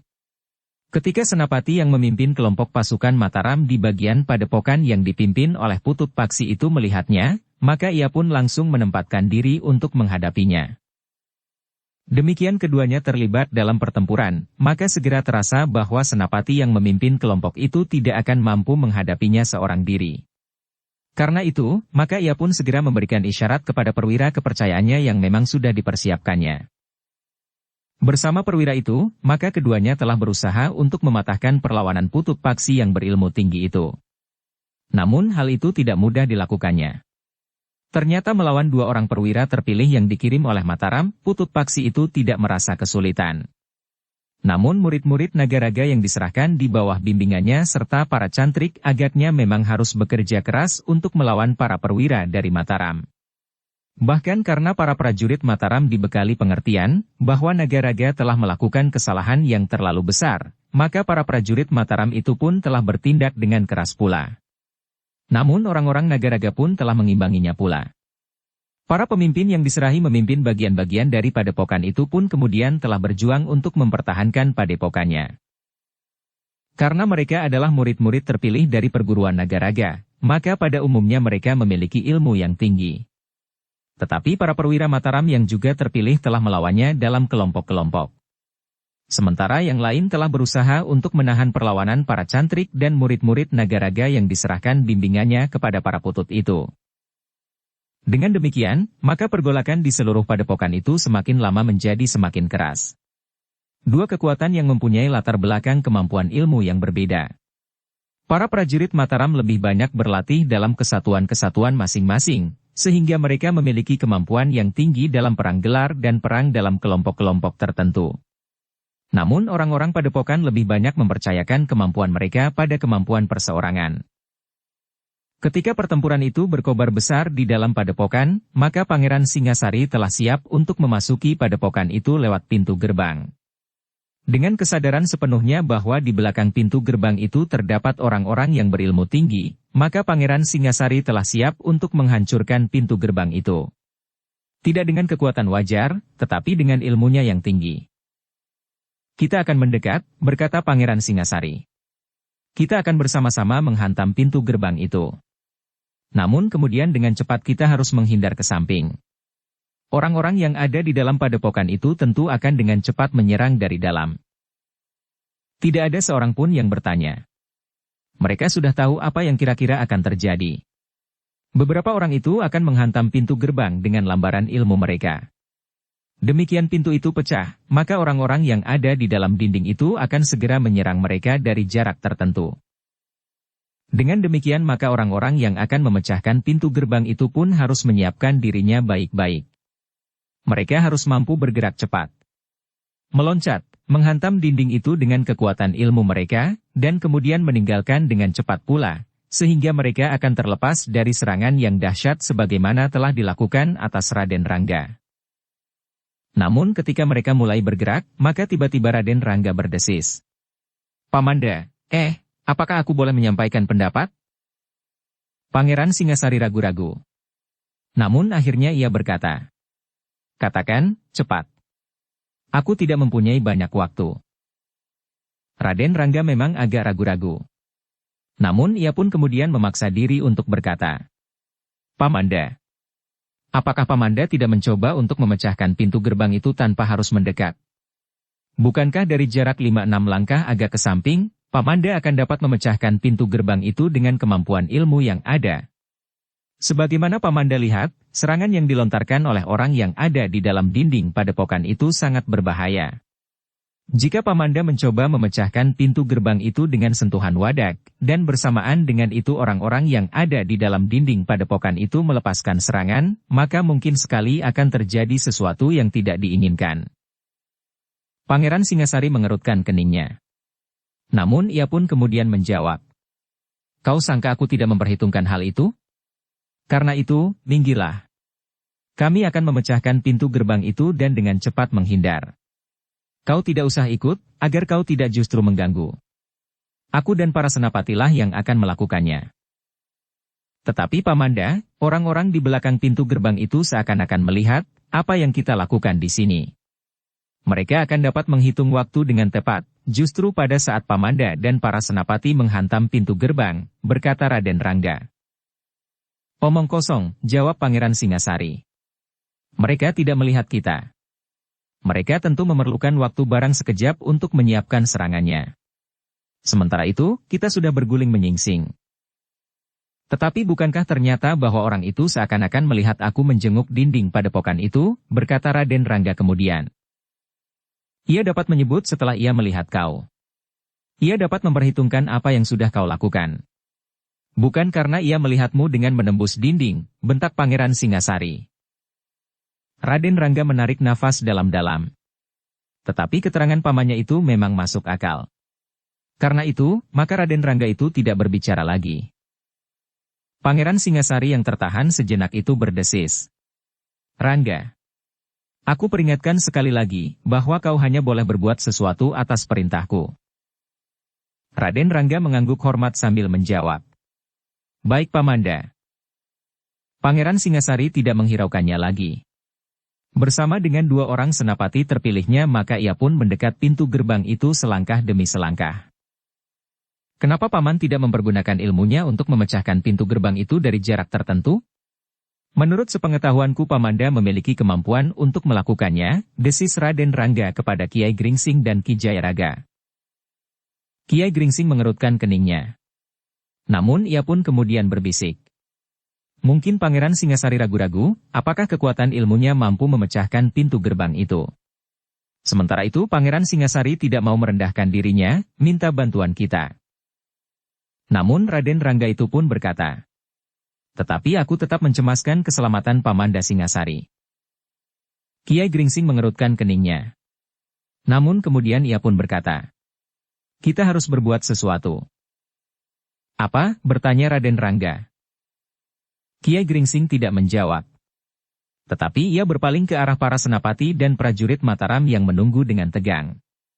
Sementara Pangeran Singasari dan 2 orang senapati terpilih yang memiliki ilmu yang tinggi melangkah semakin dekat dengan pintu gerbang.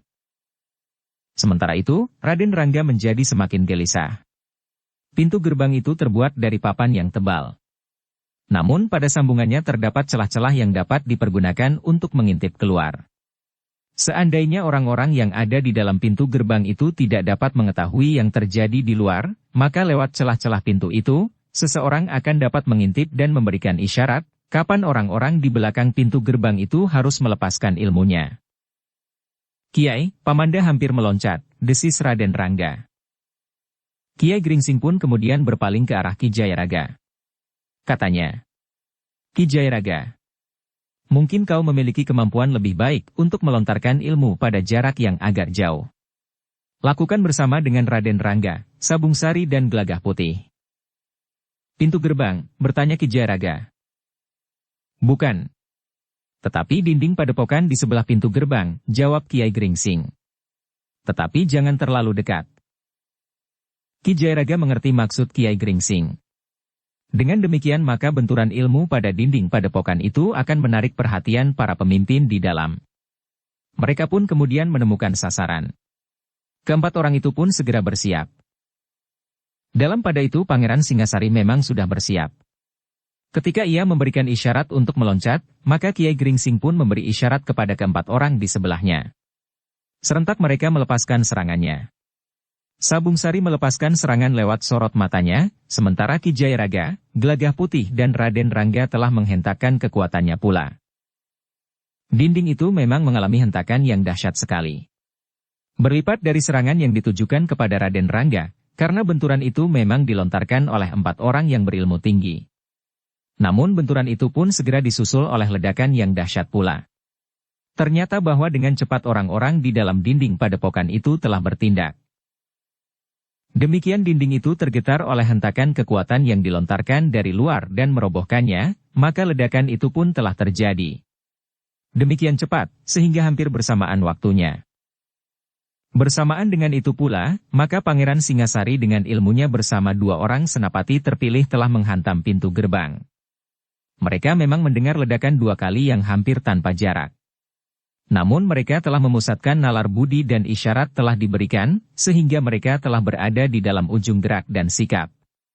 Dengan demikian maka mereka tidak menghentikan gerak mereka, sehingga sesaat kemudian, maka pintu gerbang itu pun telah dihantam oleh kekuatan raksasa dari 3 orang yang berilmu tinggi. Pintu itu pun berderak pecah. Papan-papannya hancur dan terlempar berserakan. Namun pada waktu sekejap, demikian ketiga orang itu meloncat ke samping, maka sekali lagi terdengar ledakan. Pintu itu telah didorong oleh kekuatan ilmu raksasa dari dalam, sehingga pecahan papan pun terhambur keluar. Namun Pangeran Singasari dan kedua senapatinya telah berhasil melenting dan berguling menyamping, sehingga mereka tidak dihantam oleh pecahan pintu yang dilemparkan oleh kekuatan ilmu yang dahsyat, apalagi oleh kekuatan ilmu itu sendiri. Kiai Gringsing menarik nafas dalam-dalam.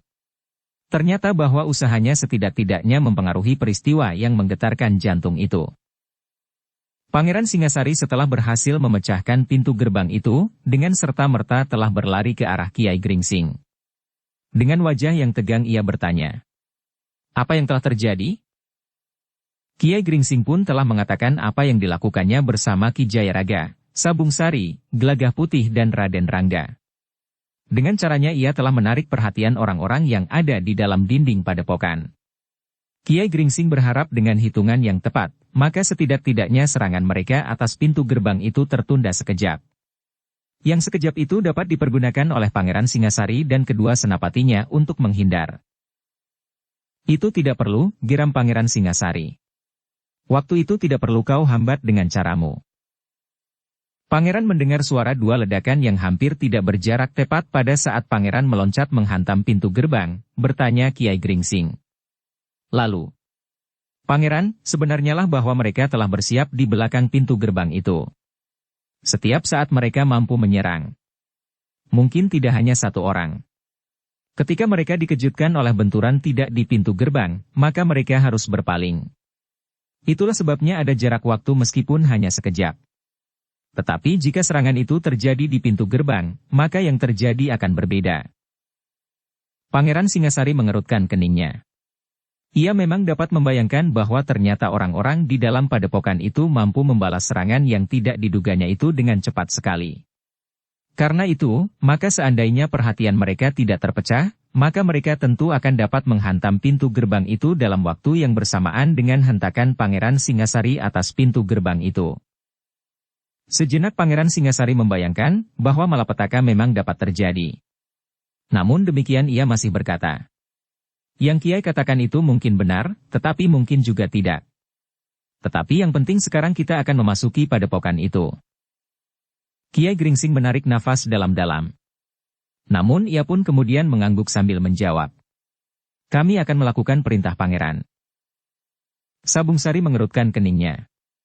Ia adalah seorang perwira prajurit Mataram meskipun ia berada di Jati Anom. Tetapi ia sama sekali tidak diperlakukan sebagai seorang prajurit. Meskipun demikian, dalam kelompok Kiai Gringsing, rasa-rasanya ia menemukan persesuaian sikap daripada jika ia berada di dalam pasukan. Demikianlah, maka Pangeran Singasari itu pun segera bergerak ke arah pintu gerbang yang telah terbuka. Namun dengan sangat berhati-hati. Mereka tidak mendekat dari samping, tetapi mereka justru berdiri di arah pintu gerbang pada jarak yang masih cukup panjang. Namun dalam pada itu Raden Rangga pun bertanya, "Kiai, kenapa kami harus membentur dinding itu? Apakah kami seorang-seorang tidak dapat melakukannya?" "Kita ingin mengejutkan mereka Raden, seolah-olah ilmu yang kita lontarkan adalah ilmu yang maha dahsyat." Kiai Gringsing tersenyum. Raden Rangga pun tersenyum pula. "Kadang-kadang hal seperti itu memang perlu," berkata Ki Jayaraga. "Kecemasan, keraguan-raguan, keterkejutan, memang dapat mempengaruhi perasaan mereka. Karena itu, maka dalam peperangan terbuka kadang-kadang perang urat syaraf tidak kalah pentingnya dengan tajamnya ujung senjata." Raden Rangga mengangguk-angguk. Katanya, "Ya. Menurut pendapatku kita sudah melakukan sesuatu yang penting artinya dalam tugas ini. Jika pada saat Pamanda menghantam pintu gerbang itu orang-orang di dalam melontarkan ilmunya, maka keadaan memang akan menjadi gawat."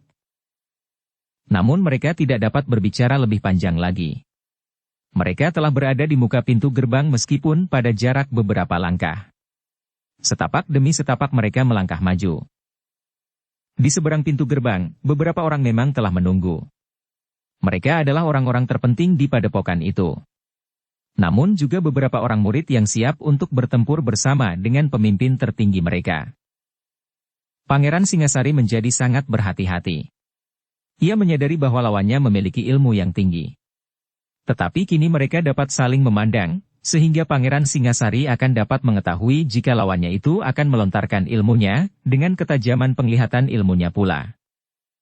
Dengan isyarat, maka Pangeran Singasari memberitahukan kepada para perwira yang ada di dalam kelompoknya, agar mereka tidak berdiri terlalu rapat. Dengan isyarat itu maka para perwira dan prajurit Mataram itu mengerti, bahwa pada saat-saat tertentu mereka harus mampu dengan cepat meloncat menghindar. "Kita harus mencapai pintu gerbang itu," desis Pangeran Singasari tanpa berpaling. "Jika kita sudah masuk, maka kita akan dengan cepat berpencar dan bertempur melawan orang-orang yang telah menunggu kita itu." Tidak ada yang menjawab. Tetapi perintah itu siap dilaksanakan oleh para prajurit Mataram. Namun Raden Rangga bertanya perlahan-lahan. "Pamanda, apakah aku diperkenankan masuk lewat dinding yang pecah dan roboh itu?" Jawab Pangeran Singasari terdengar bergetar meskipun tetap perlahan-lahan. "Kau dengar perintahku, anak bengal." Raden Rangga menarik nafas dalam-dalam, tetapi ia tidak berani menjawab lagi. Demikianlah, mereka berjalan semakin mendekati pintu gerbang. Pangeran Singasari yang juga memiliki ilmu yang tinggi dan mampu pula melontarkan ilmu dari jarak jauh telah bersiap pula. Ia harus membalas serangan yang demikian, jika lawannya melakukannya. Namun ia menyadari, betapa dahsyatnya kekuatan lawannya itu.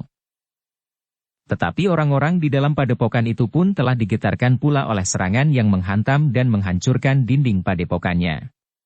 Kekuatan yang menghancurkan dinding padepokannya itu adalah kekuatan yang luar biasa. Kekuatan yang belum pernah dilihatnya sebelumnya. Meskipun pemimpin tertinggi perguruan Nagaraga itu juga menyangka bahwa serangan itu tidak dilakukan oleh hanya satu orang.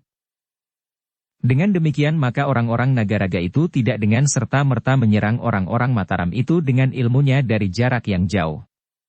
Pemimpin perguruan Nagaraga itu memang menunggu orang-orang Mataram mendekat dan bertempur pada jarak yang pendek. Mereka akan dapat mempergunakan ilmunya yang lain, yang mungkin akan menjadi cara yang lebih baik untuk menghancurkan lawannya itu. Pangeran Singasari menjadi semakin berhati-hati ketika ia mendekati pintu gerbang. Para prajurit pun bersiaga sepenuhnya menghadapi segala kemungkinan. Mereka telah berada hampir tepat di pintu gerbang ketika Pangeran Singasari itu berhenti. "Silahkan masuk Kisanak," terdengar suara pemimpin perguruan Nagaraga itu menggelegar. Suaranya mempunyai warna yang mirip dengan gaung yang terputus-putus yang dilontarkan oleh ular naga di goa sebelah padepokan, yang saat itu menjadi agak menurun. Pangeran Singasari masih berdiri tegak dengan kesiagaan tertinggi. Para perwira yang termasuk kelompoknya berdiri berlapis dengan jarak yang renggang.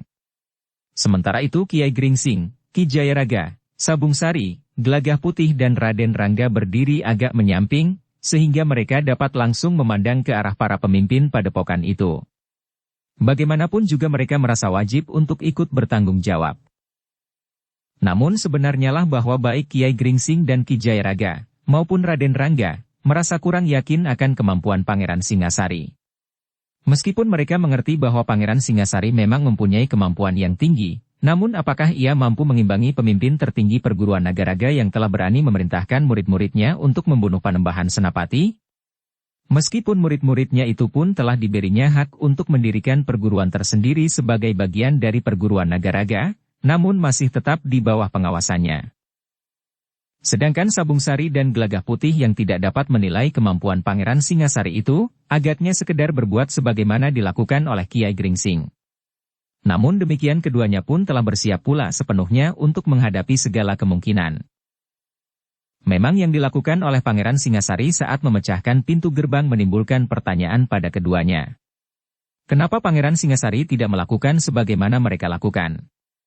Tetapi keduanya pun telah mendengar bahwa Pangeran Singasari sendiri sebenarnya mempunyai kemampuan untuk menggempur dari jarak jauh. Hanya saja, apakah Pangeran Singasari sendiri yakin bahwa ia akan berhasil melakukannya?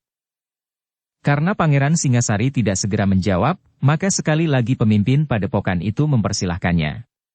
"Silahkan Kisanak masuk. Aku mengerti maksud kedatangan Kisanak. Dan kami di sini pun sudah siap untuk menerima kedatangan Kisanak." Pangeran Singasari melangkah dengan hati-hati. Ia masih juga memperhitungkan bahwa lawannya mungkin sengaja menjebaknya. "Siapakah kau yang memimpin pasukan Mataram, Kisanak?" bertanya pemimpin padepokan Nagaraga yang berdiri dengan tangan bersilang di dada. "Aku, Pangeran Singasari, saudara muda Panembahan Senapati di Mataram," jawab Pangeran Singasari. Pemimpin perguruan Nagaraga itu mengerutkan keningnya, mengangguk hormat sambil berkata, "Maaf Pangeran, aku tidak tahu bahwa Pangeran Singasari yang besar itu berkenan datang sendiri ke perguruan yang terpencil dan sepi ini." "Siapa kau?" bertanya Pangeran Singasari. "Akulah yang kemudian mengenakan gelar Kiai Nagaraga," jawab orang itu. "Aku adalah pemimpin tertinggi dari perguruan ini." "Jadi Kisanak adalah mahaguru di padepokan ini?" bertanya Pangeran Singasari pula. Orang itu tersenyum. Katanya, "Aku hanya memberikan sedikit petunjuk kepada mereka yang datang ke padepokan ini." Pangeran Singasari mengangguk-angguk. Dia matinya orang itu dengan saksama. Seorang yang sudah berangkat memasuki hari-hari tuanya. Berjanggut putih meskipun tidak terlalu panjang. Rambutnya yang terjuntai di bawah ikat kepalanya pun sudah nampak memutih pula. Tetapi giginya masih nampak utuh, serta tatapan matanya masih berkilat-kilat. Ki Jayaraga yang mendengar jawaban itu bergeser mendekati Kiai Gringsing sambil berbisik. Namanya seperti nama ular itu.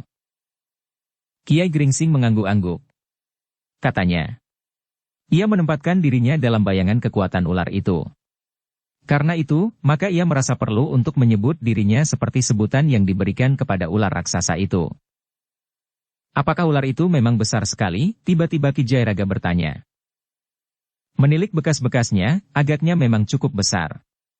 Apalagi sesuai dengan penglihatan Raden Rangga dan Gelagah Putih di sekitar padepokannya yang lama. Jejak ular itu menunjukkan bahwa ular itu cukup besar. Makanannya pun seekor kambing, jawab Kiai Gringsing. Ki Jairaga mengangguk-angguk. Sementara itu ia mendengar Kiai Nagaraga bertanya. Pangeran, apakah keperluan pangeran datang ke padepokan kami yang sepi dan terpencil ini? Apalagi pasukan yang pangeran bawa dengan serta-merta telah menyerang murid-murid perguruan Nagaraga yang tidak bersiap-siap menghadapinya. Kau tidak usah berpura-pura Kiai, jawab Pangeran Singasari. Kesalahanmu kau sandang siang dan malam. Atau barangkali kau tidak berani mengakuinya. Memang ada dua alasan untuk ingkar. Kiai memang tidak jantan untuk mengakui dan bertanggung jawab atas apa yang pernah kau lakukan, atau Kiai menyesal dan kemudian menjadi ketakutan, sehingga Kiai tidak lagi mengakui perbuatan itu. Kiai Nagaraga menjadi tegang. Namun ia pun masih juga memaksa diri untuk tersenyum. Katanya, Pangeran Singasari. Pangeran masih terlalu muda untuk memimpin sebuah pasukan yang akan memasuki padepokan Nagaraga. Kemudahan pangeran agaknya yang membuat darah pangeran cepat mendidih. Sedangkan seorang pemimpin, apalagi seorang panglima, tidak sebaiknya cepat menjadi marah, agar wawasannya tidak menjadi sempit dan kehilangan akal. Terima kasih, sahut Pangeran Singasari. Tetapi aku dapat marah tanpa kehilangan akal dan penyempitan wawasan. Sungguh satu keajaiban, desis Kiai Nagaraga. Tetapi agaknya pangeran telah dibekali oleh panembahan senapati orang-orang tua di dalam pasukan pangeran, yang menilik wujud lahiriahnya bukan prajurit Mataram. Mungkin orang-orang tua itulah yang oleh panembahan senapati ditugaskan untuk berbicara dengan aku. Tidak. Pangeran Singasari hampir berteriak. Akulah yang mendapat tugas sebagai panglima dalam pasukan ini. Seandainya orang tua itu yang akan berhadapan dengan Kiai Nagaraga, namun orang itu harus menunggu perintahku. Kiai Nagaraga menarik nafas dalam-dalam. Namun kemudian Pangeran Singasari itu pun berkata, Nah, Kiai. Kita jangan membuang waktu terlalu banyak. Kalau kau masih juga ingkar Kiai, biarlah aku menyebutnya. Bukankah kau telah mengirimkan beberapa orang ke Mataram untuk membunuh Kakanda Panembahan Senapati di Mataram? Bukan itu saja. Kau telah bekerja sama dengan gerombolan yang garang dan buas untuk menakut-nakuti rakyat Mataram. Tetapi usahamu itu gagal sama sekali. Orang-orangmu terbunuh di Mataram. Apakah pangeran yang telah membunuhnya? Bertanya Kiai Nagaraga. Pertanyaan itu telah menghentak jantung Pangeran Singasari. Memang bukan Pangeran Singasari yang telah membunuhnya. Tetapi diantaranya justru telah terbunuh oleh Raden Rangga yang nakal itu. Raden Rangga sendiri menjadi berdebar-debar. Jika pamannya Singasari menyebut namanya, maka ia akan mendapat beban yang berat di padepokan itu, karena ia akan menjadi pusat pembalasan dendam. Tetapi Raden Rangga bukannya menjadi takut. Seandainya demikian, maka ia harus minta izin kepada pamannya, atau bahkan perintah untuk menyelesaikannya dengan perguruan Nagaraga. Namun ternyata Pangeran Singasari tidak menyebut namanya. Tetapi jawabnya, di Mataram banyak orang yang memiliki kemampuan membunuh murid-muridmu. Bahkan seandainya kau sendiri memasuki bilik Kakanda Panembahan Senapati.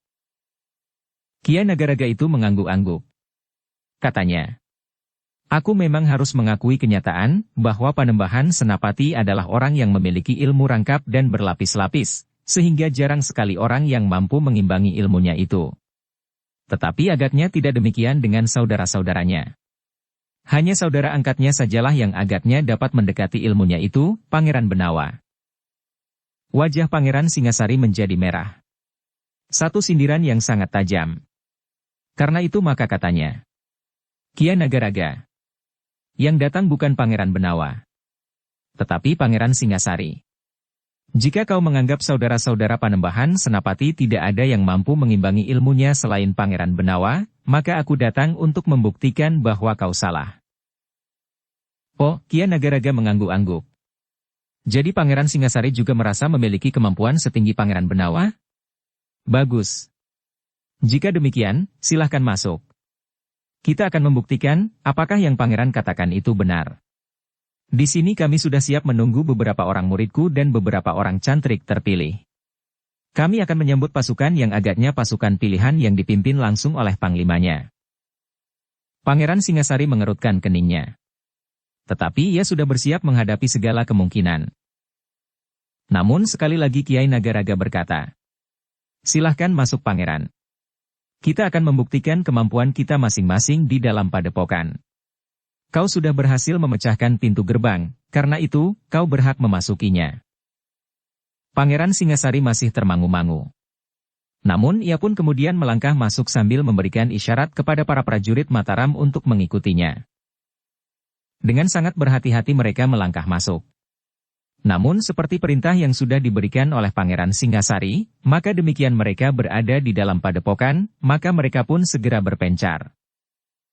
Satu langkah yang rapi dari sekelompok prajurit, berkata Kiai Nagaraga. "Bersiaplah, geram Pangeran Singasari. Kami sudah siap. Kau akan dapat menilai, siapakah yang lebih baik. Saudara Panembahan Senapati atau saudara angkatnya?" Kiai Nagaraga tertawa.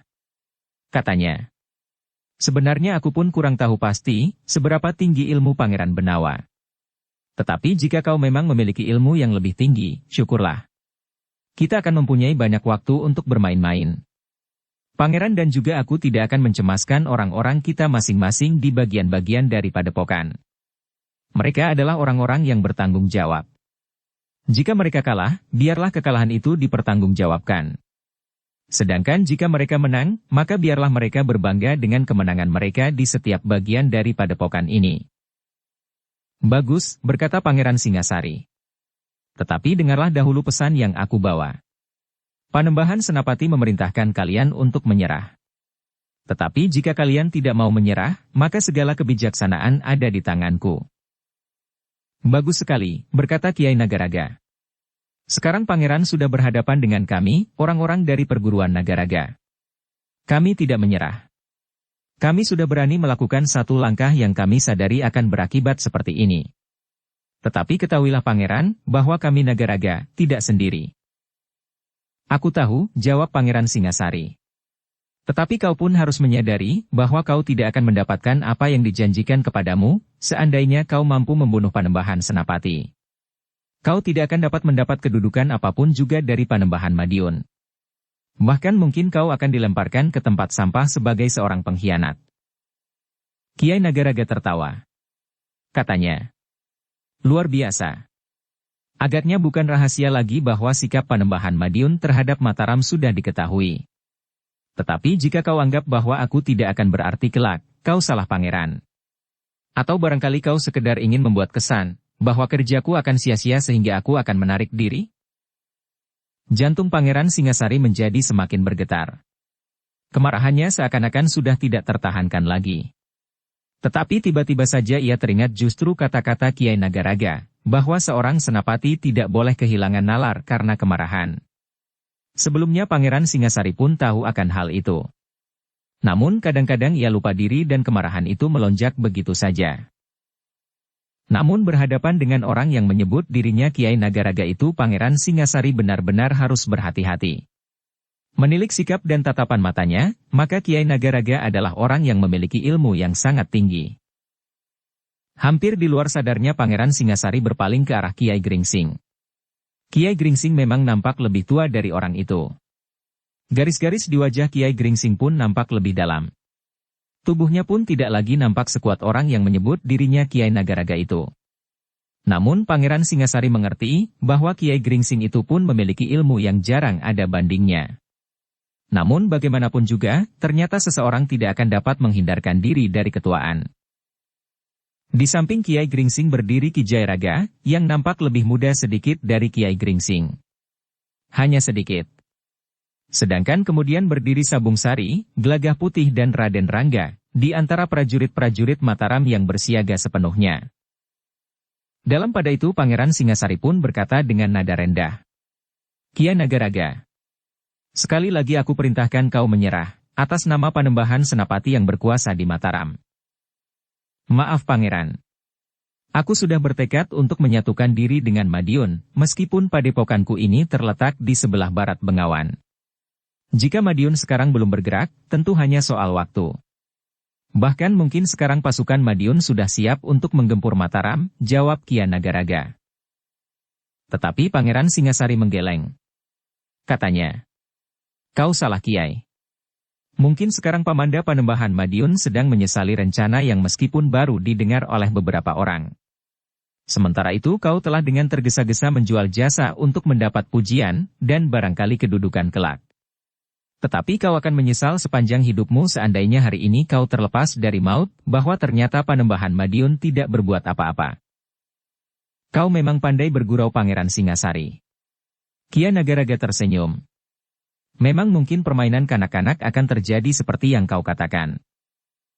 Jarak yang memang ada di antara Pamanda Panembahan Madiun dan Kakang Mas Panembahan Senapati bukan menjadi semakin jauh, tetapi keduanya sudah saling mengadakan pendekatan, berkata Pangeran Singasari pula. Kiai Nagaraga tertawa. Katanya, sudahlah Pangeran. Jangan merajuk seperti itu. Sekarang kita berhadapan di medan, sementara orang-orang kita masing-masing telah bertempur. Mungkin 1-2 orang telah terbunuh, baik prajurit Mataram maupun orang-orang Nagaraga. Tetapi itu wajar sekali. Kian Nagaraga berhenti sejenak, lalu. Nah, sekarang kita yang akan bertempur. Mungkin aku, tetapi mungkin pangeran akan mati. Mungkin orang-orang padepokan ini akan tumpas, tetapi mungkin pula semua prajurit Mataram yang datang ke padepokan ini tidak akan kembali. Pangeran Singasari mengangguk-angguk. Katanya, baik. Baik. Sejenak ia terdiam. Namun kemudian Pangeran Singasari segera memberikan aba-aba dengan isyarat tangannya. Ketika ia merentangkah tangannya, maka para prajurit yang berada dalam kelompok itu pun mulai bergerak. Mereka berpencar semakin jauh, sehingga jarak yang satu dengan yang lain menjadi semakin panjang. Sabung Sari mengenali juga isyarat itu, tetapi ia tidak dapat ikut melakukannya, karena Pangeran Singasari tidak memasangnya dalam pasukannya. Dalam pada itu, sekali lagi Kiai Nagaraga memuji. Satu gerakan prajurit yang rapi. Tetapi katanya selanjutnya. Namun hanya menarik dalam pertunjukan ketangkasan di alun-alun dalam upacara kebesaran. Tidak untuk dipamerkan di medan perang. Darah Pangeran Singasari memang terasa hampir mendidih. Bahkan Raden Rangga pun rasa-rasanya tidak sabar lagi. Kata-kata Kiai Nagaraga itu benar-benar membuat hatinya menjadi panas, sehingga ia pun telah bergeser setapak. Namun Gelagah Putih telah menggamitnya sambil berdesis. Kita hanya boleh bergerak jika kita mendapat perintah. Gelagah Putih menyadari betapa perasaan Raden Rangga telah bergejolak ketika ia mendengar gigi anak muda itu gemeretak. Tetapi Raden Rangga memang harus menahan dirinya, jika ia tidak ingin justru dibentak oleh Pangeran Singasari sendiri.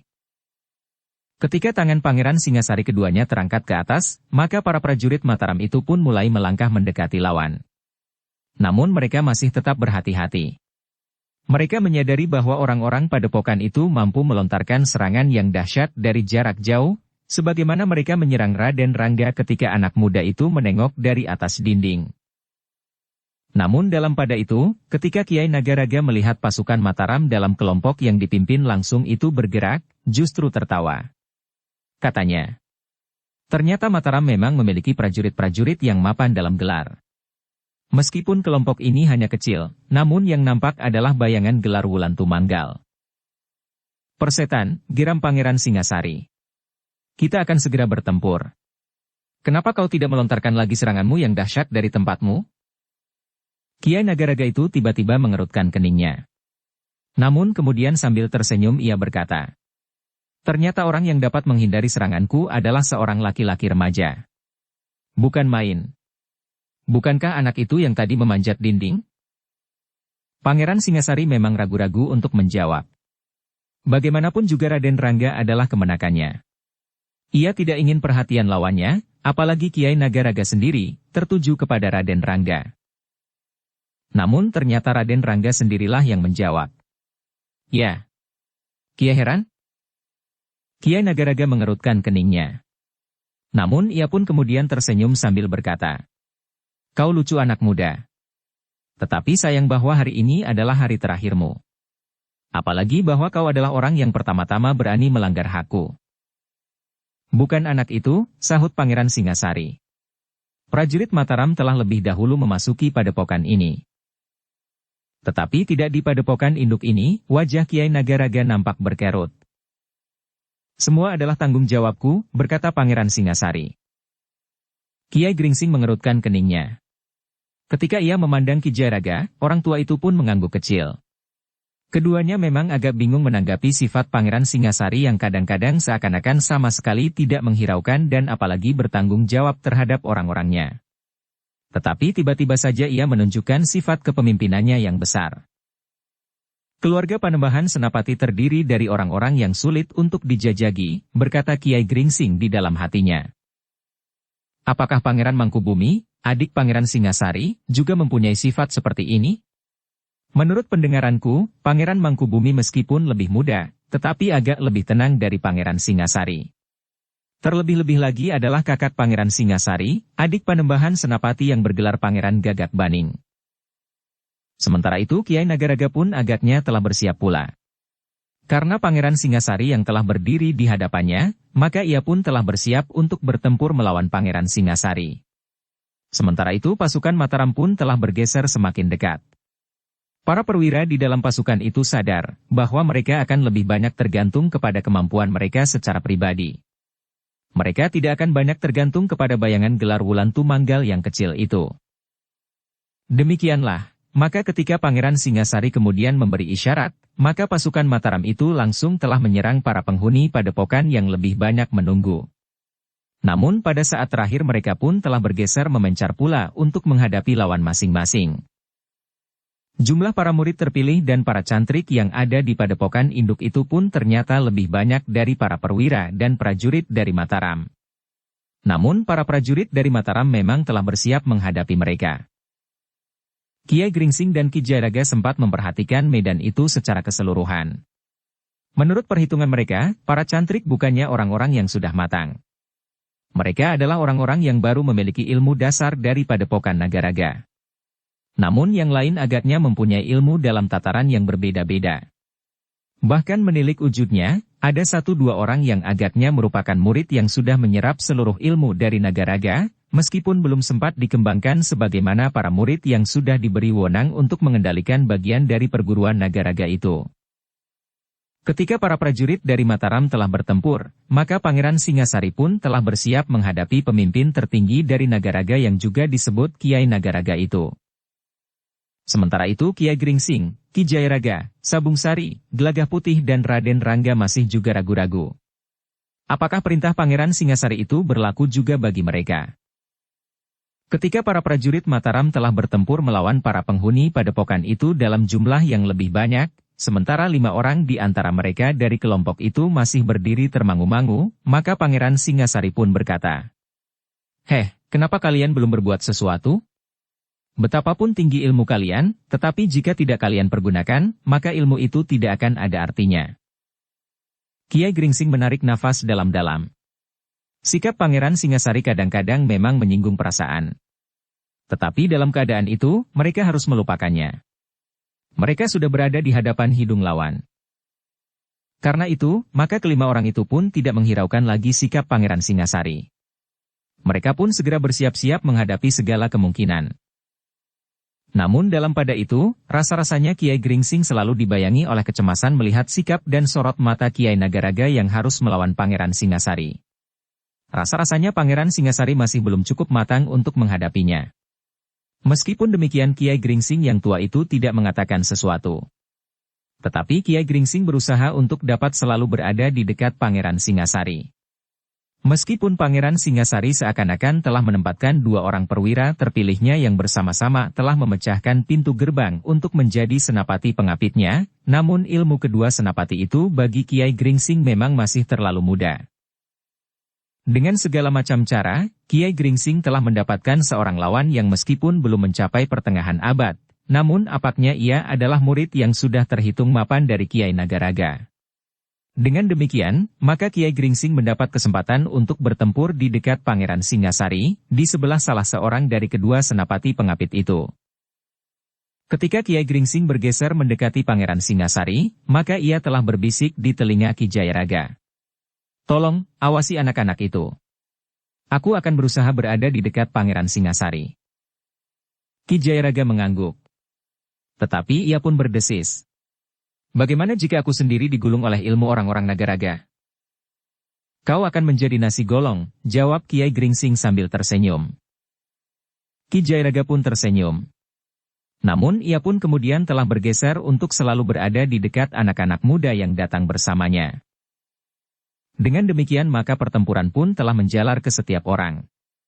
Kiai Gringsing yang tua itu harus berusaha mengimbangi tata gerak lawannya yang keras. Namun karena kemampuan ilmu yang ada di dalam dirinya, maka Kiai Gringsing ternyata mampu bergerak dengan cepat.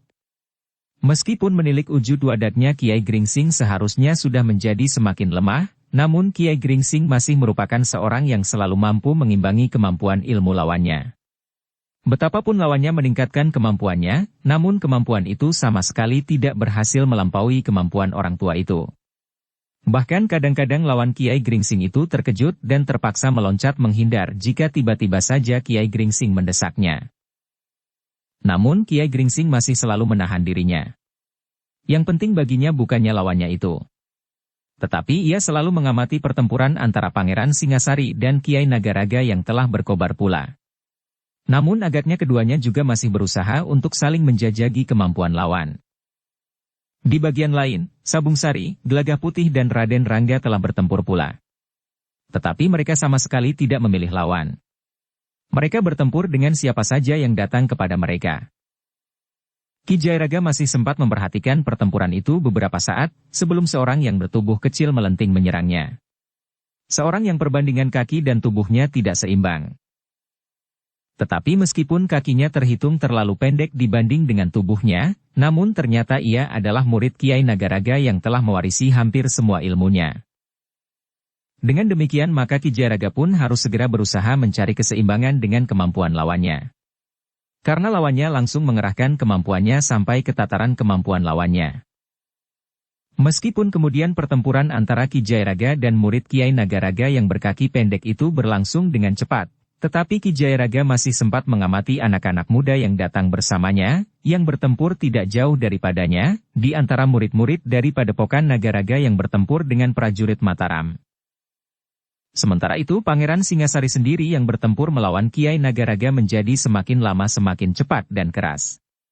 Bagaimanapun juga adik Panembahan Senapati itu memiliki bekal yang lengkap untuk memasuki Padepokan Nagaraga yang besar. Namun pemimpin agung dari Padepokan itu benar-benar seorang yang mumpuni. Kemampuan Pangeran Singasari yang tinggi, ternyata belum mampu menggoyahkan pertahanannya. Semakin lama benturan-benturan ilmu yang terjadi pun menjadi semakin keras. Baik Pangeran Singasari maupun Kiai Nagaraga selalu meningkatkan kemampuannya selapis demi selapis. Namun keduanya ternyata masih belum menganggap perlu untuk mempergunakan senjata. Bahkan mereka memang lebih percaya pada kemampuan ilmu mereka daripada ujung senjata. Namun para prajurit dan perwira Mataram sebagian besar telah mempergunakan senjata mereka sebagaimana orang-orang Padepokan itu. Bersambung ke bab 324. Dukung kami dengan subscribe, follow, like, komen dan share. Terima kasih.